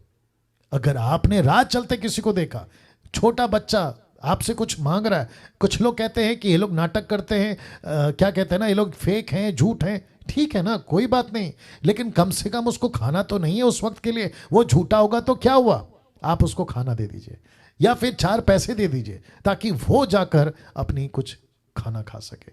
मुझे पता चला एक्सक्यूज मी, जो घर पर मेरे काम करने आता है, मतलब जो अभी मेरा घर का काम चल रहा है, क्योंकि मैंने आपको बताया कि पेंटिंग का काम थोड़ा सा बाकी है, क्योंकि मैं जो बात करता हूँ स्पीकर, उसके चलते जो वॉल है ना उसके ऊपर क्रैक्स आ गए, तो उसके ऊपर काम चल रहा है। तो वो व्यक्ति कहता है, मुस्लिम आदमी है, याद रखो मुस्लिम है, उसका नाम साजिद है उसका नाम, ठीक है ना। वो कह रहा है कि डैनियल भाई वो चला गया था गांव, कम से कम पति पत्नी हस्बैंड वाइफ है, वो कुछ 21-22 साल के होंगे दोनों भी। ऐसा वो बता रहा था कि उसने 4 दिन हस्बैंड वाइफ ने पानी को गर्म करके पिया, खाना नहीं था। और जब वो गांव से लौटा तब उसको पता चला कि ऐसा फैमिली है जिन्होंने 4 दिन से खाना नहीं खाया, वो पानी को गर्म करके पी रहे हैं। सोच के देखिए आप, ऐसे कितने लोग हैं अपने देश में या अपने पड़ोस में, आसपास में, जिनके पास में आज ये तकलीफ है। तो लिखता है, किससे सीख रहे हैं हम? परमेश्वर के वचन से। परमेश्वर का वचन क्या सिखा रहा है? भलाई करना सीखो। मैं रिक्वेस्ट करता हूं, भलाई करना सीखो। यूट्यूब के लोगों, अभी इनको तकलीफ होगी, बोलना पड़ेगा। आपने बहुतों को पैसा भेजा है, कभी दिनाकरण को भेजा है, पॉल दिनाकरण, कभी बैनीहीन को भेजा है, कभी क्या कहते हैं उसको, बजिंदर सिंह को भेजा है, अंकुर नरूला को भेजा है, कभी आपने इसको भेजा है, उसको भेजा है, अफ्रीका भेजा है, अमेरिका भेजा है, पता नहीं कहां कहां भेजा है आपने। जहां सब बेच रहे हैं वहां क्यों भेज रहे हो? जहां सब पैसा डाल रहे हैं वहां क्यों डाल रहे हो? आप वहां पे, इनका तो बेड़ा गरक है, वो बात अलग है, इनमें गड़बड़ बहुत है, वो बात अलग है, लेकिन आपका पैसा वहां दो जहां कोई विधवा है, जहां कोई अनाथ है, जहां कोई तकलीफ में है, आप उनको पैसा दीजिए ना। कुछ लोग कहते हैं, पास्टर डैनियल, हमारा दशमान जो है ना, वो हमको नहीं पता कहां देना है, ये तक नहीं पता है। तो ऐसे लोगों को यूट्यूब के ऊपर उल्लू बनाने वाले मिल जाते हैं। सिस्टर, आपके लिए प्रार्थना कर देंगे, आपका बच्चा, आपका हस्बैंड, आपका नौकरी, सब ठीक हो जाएगा, हमको ताइत भेजिए, हमको पैसा भेजिए। लेकिन ऐसे पैसों वालों को पैसे दे देकर आप उनका गाड़ी बंगला सब बनवा दिए, उनके पास में अच्छा खासा प्रॉपर्टी जमा हो गया, उनका लाइफस्टाइल देखिए आपको पता चल जाएगा। लेकिन ठीक उसके अपोजिट में ऐसे कितने हैं जिनको ये पैसा पहुंचना चाहिए।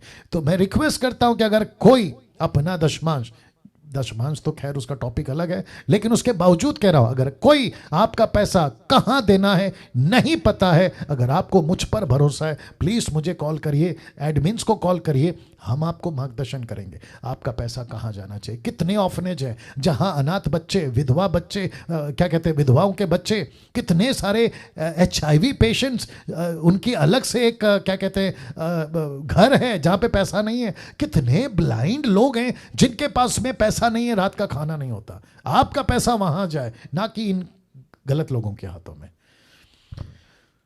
यशायाह की किताब उसका 10 से 3 तक, बहुत ध्यान से सुनिएगा। लिखा है, हाय उन पर जो दुष्टता से न्याय करते हैं, दुष्टता से न्याय करते हैं, और उन पर भी जो उत्पात करने की आज्ञा लिख देते हैं। वे कंगालों का न्याय बिगाड़ने और मेरी प्रजा के दीन लोगों का हक मारे कि वे विधवाओं को लूटें, अनाथों का माल अपना लें। तुम दंड के दिन और उस आपत्ति के दिन जो दूर से आएगी क्या करोगे? Question mark. बच जाओगे? नहीं बचोगे। तुम सहायता के लिए किसके पास भाग कर जाओगे? तो प्रभु कह रहा है, ऐसे करने वालों को, वापस कह रहा हूं, यूट्यूब के लोगों, जूम के लोगों, आपका पैसा कोई गलत तरीके से मांग रहा है, मुझे भेजो, मुझे भेजो, मुझे भेजो, ऐसों को परमेश्वर कह रहा है कि न्याय के दिन तुम क्या करोगे? कहां भागोगे? किसके पास जाकर छुपोगे? नीति वचन 14:21, बहुत ध्यान से देखिएगा। लिखा है, जो अपने पड़ोसी को तुच्छ जानता वह पाप करता है, परंतु जो दीन लोगों पर अनुग्रह करता है वो धन्य होता है। आपने कभी ये वचन पे ध्यान दिया था? जो पड़ोसी को तुच्छ जानता है वो पाप करता है। Can you believe this? अब इसको देखिए, पहला यूहन्ना 3:17, पर जिस किसी के पास संसार की संपत्ति हो, प्रॉपर्टी, पैसा हो, वह अपने भाई को कंगाल देखकर उस पर तरस ना खाना चाहे तो उसमें परमेश्वर का प्रेम क्यों कर बना रह सकता है? ओ ओ ओ ओ ओ ओ, ये सब की PDF भेजूंगा आप सबको, चिंता मत करिए, ठीक है ना? वापस कह रहा हूं, यूट्यूब के लोगों आप भी सुनो, जिस किसी के पास में संसार की संपत्ति हो, आपके पास में पैसा है, लेकिन अपने भाई को कंगाल देखकर उस पर तरस ना खाना चाहे तो उसमें परमेश्वर का प्रेम क्यों कर बना रह सकता है? ये सब क्या है? कैरेक्टर। ये सब क्या है? मसीह चरित्र। ये सब क्या है? एक विश्वासी का जीवन। किससे सीख रहे हैं? एक यीशु से और दूसरा परमेश्वर के वचन से ना। इसको देखिए, मैं समाप्ति पर भी आ रहा हूं। नीति वचन 11:25 लिखा है, उद्धार प्राणी हष्ट पुष्ट हो जाता है। उद्धार का उद्धार, नॉट उद्धार, सैल्वेशन नहीं, जनरसली गिविंग, जिसको कहते हैं हर्ष से देने वाला। लिखा है, उद्धार प्राणी हष्ट पुष्ट हो जाता है, जो औरों की खेती सींचता है उसकी भी सींची जाएगी। आप लोग बात समझ गए? आपके पास पैसा है ना, प्लीज दीजिए। लेकिन किसको देना है? ऐसों को दीजिए जहां जरूरत है, जहां जरूरत है। रिक्वेस्ट करता हूं, जहां जरूरत है। आप लोग सब जानते हैं कि डैनियल राज ने कभी सोशल मीडिया पे अपना अकाउंट नंबर नहीं बांटा। अगर हम भविष्य में अपना अकाउंट, मसीह मंथन का अकाउंट बांटेंगे तो मकसद यही होगा कि बहुतों की खेती को सींचेंगे, बहुतों का खाने का बंदोबस्त करेंगे, बहुतों के लिए मदद करेंगे ताकि मसीह का काम बढ़े। उसी वजह से पैसा मांगा जाएगा, अन्यथा दूसरे किसी काम के लिए पैसा नहीं मांगा जाएगा। नीति वचन 14 का 31, प्रोवर्ब्स चैप्टर 14 वर्स 31, देखो क्या लिखा है। जो कंगाल पर अंधेर करता है, मतलब उसके ऊपर अत्याचार करता है, जो कंगाल पर अंधेर करता है वह उस कर्ता की निंदा करता है, परमेश्वर की मतलब क्रिएटर की, कर्ता मतलब नहीं क्रिएटर, उस कर्ता की निंदा करता है, परमेश्वर ब्रैकेट में मैंने डाला है, परंतु जो दरिद्र पर अनुग्रह करता है वह उसकी यानी परमेश्वर की महिमा करता है। वाह इसका मतलब है, बहुत ध्यान से सुनेगा, देखिए बहुत गजब की चीज रख रहा हूं। आप कंगाल को पैसा देते हो, परमेश्वर की सम्मान होता है। आप नहीं देते हो, परमेश्वर की निंदा होती है। आप किसी गरीब पर क्या कहते हैं ना, अत्याचार अन्याय करते हो, परमेश्वर की निंदा होती है। लेकिन किसी दरिद्र पर अनुग्रह करते हो, परमेश्वर को महिमा मिलती है। क्या बात है, क्या बात है, क्या बात है। सोच के देखो, सूरज का, सुबह का सूरज परमेश्वर सब पर निकालता है, पापी हो या विश्वासी, अच्छा हो या बुरा। रात का चांद सब पर उदय होता है, साल में बारिश सबके ऊपर आती है, जमीन से खाना परमेश्वर सबको देता है। अगर परमेश्वर ऐसा करने बैठ जाए ना, जैसे आप और हम करते हैं कि इसने मेरा ये किया, मैं उसके विरोध में हूं, मैं उसके ऊपर केस कर दूंगा, कोर्ट कचहरी में चला जाऊंगा, सोच के देखिए फिर परमेश्वर आपके साथ क्या करेगा। ये लास्ट वचन है जकरिया 7 का 8 से 10 तक में लिखा है। फिर यहोवा का ये वचन जकरिया के पास पहुंचा कि सेनाओं के यहोवा ने यूं कहा है, खराई से न्याय चुकाना, खराई से न्याय चुकाना और एक दूसरे के साथ कृपा और दया से काम करना, ना तो विधवा पर अंधेर करना, ना अनाथों पर, ना परदेसी पर, ना दीन जन पर, और अपने अपने मन में एक दूसरे की हानि की कल्पना तक नहीं करना। माय गुडनेस अपने मन में सोचना भी नहीं, मेरे पड़ोसी का सत्यानाश हो, मेरे दुश्मन का सत्यानाश हो, वो गाड़ी के नीचे आके मर जाए, उसका हादसा हो जाए, ऐसा किसी प्रकार की हानि की कल्पना तक नहीं करना। Can you believe this? अब बाकी का कल कैसा लगा आप लोगों को? या मैं जानता हूं कि कई लोगों की हालत खराब है। एक अच्छा तालीम सिर्फ प्रभु को, सिर्फ यीशु को। Thank you Lord, thank you Lord, thank you Jesus. जी नाउ अब कल एपिसोड नंबर 15 आएगा, लेकिन उसके पहले अनाउंसमेंट कर देता हूं। ऑनलाइन चर्च स्टार्ट हो चुका है जूम के ऊपर, मसीह मंथन का। आप लोग उससे जुड़ जाएं, जो कि एवरी संडे, याद रखो प्रति रविवार, एवरी संडे 7 से 9 बजे तक according to Indian Standard Time ये चलेगा।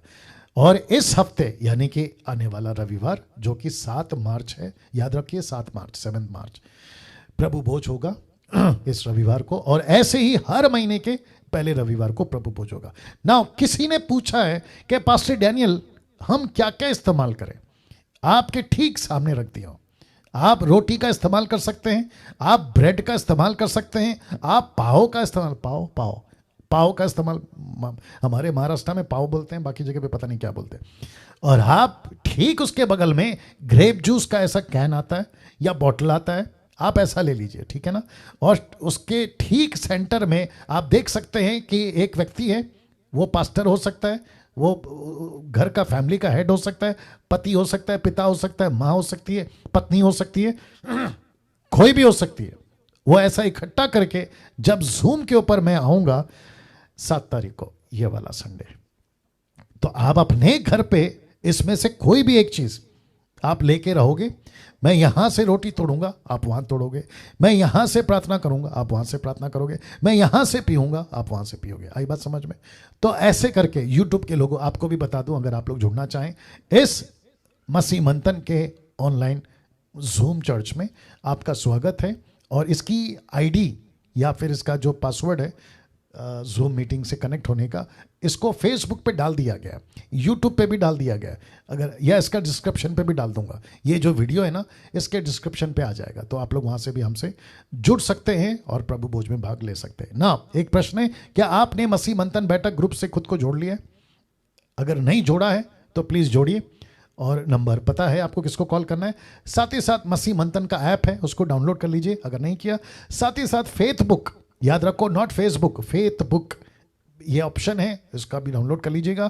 और साथ ही साथ जितने भी हमारे प्रचारक हैं, अगर आप इसमें प्रचार करना चाहें आप लोग प्लीज़ इसमें प्रचार कर सकते हैं। ब्रदर ज्ञान मसीह अभी देख रहे हैं मुझे शायद, वो आपको आप उनको संपर्क कर सकते हैं, वो आपको बाकी बातें बताएंगे। तो कल फिर आपके बीच में एपिसोड नंबर 15 आपके बीच में मैं लेकर आऊँगा। सो एक प्रार्थना के साथ में आज की मीटिंग को हम समाप्त करेंगे। आइए प्रार्थना करते हैं। सृष्टिकर्ता पिता यीशु के नाम से, अद्भुत अद्भुत बातें, कैसा एक जीवन मसीह का होना चाहिए, चरित्र, स्वभाव, कैरेक्टर, एक एक बातों को बतलाया, उसके लिए धन्यवाद प्रभु जी। मैं आपको बहुत बहुत धन्यवाद देता हूं कि मुझको, हमको ऐसा परमेश्वर मिला है जिसमें जरा भी खोट, झूठ, पाप, किसी प्रकार का एरर नहीं है। हम एक ऐसे परमेश्वर को मानते हैं जो ना पत्थर है, ना लकड़ी है, ना प्लास्टिक है, ना पेड़ है, ना पहाड़ है, ना सृष्टि है, लेकिन सृष्टि करता है। मैं आपको प्यार करता हूं, आपको धन्यवाद देता हूं, आपके पैरों को चूमता हूं प्रभु जी। आपको लाखों करोड़ धन्यवाद कि आप इस डीटी को चला रहे हैं अद्भुत टॉपिक के साथ, अद्भुत प्रकाशन के साथ। इसी को जारी रखिए जब तक ये समाप्त नहीं होता। जितने लोग अभी देख रहे हैं फेसबुक, यूट्यूब, माफ करें, यूट्यूब और जूम पर, प्रभु मैं विनती करता हूं एक एक व्यक्ति को स्पर्श करिए, एक एक व्यक्ति के आप भेंट करिए, उनको मिलिए और उनको अपने राज्य के लिए सिपाही बनाइए, अपने राज्य के लिए सोल्जर बनाइए, अपने राज्य के लिए सैनिक बनाइए। और प्रभु आपके राज्य को खड़ा करने के लिए पुरुष, स्त्री, लड़का, लड़की, जवान, बुजुर्ग, सबको आप इस्तेमाल करिए। आदर महिमा देते हुए ये प्रार्थना यीशु के नाम से मांगता हूं, आमीन। सो या बंद करो। सो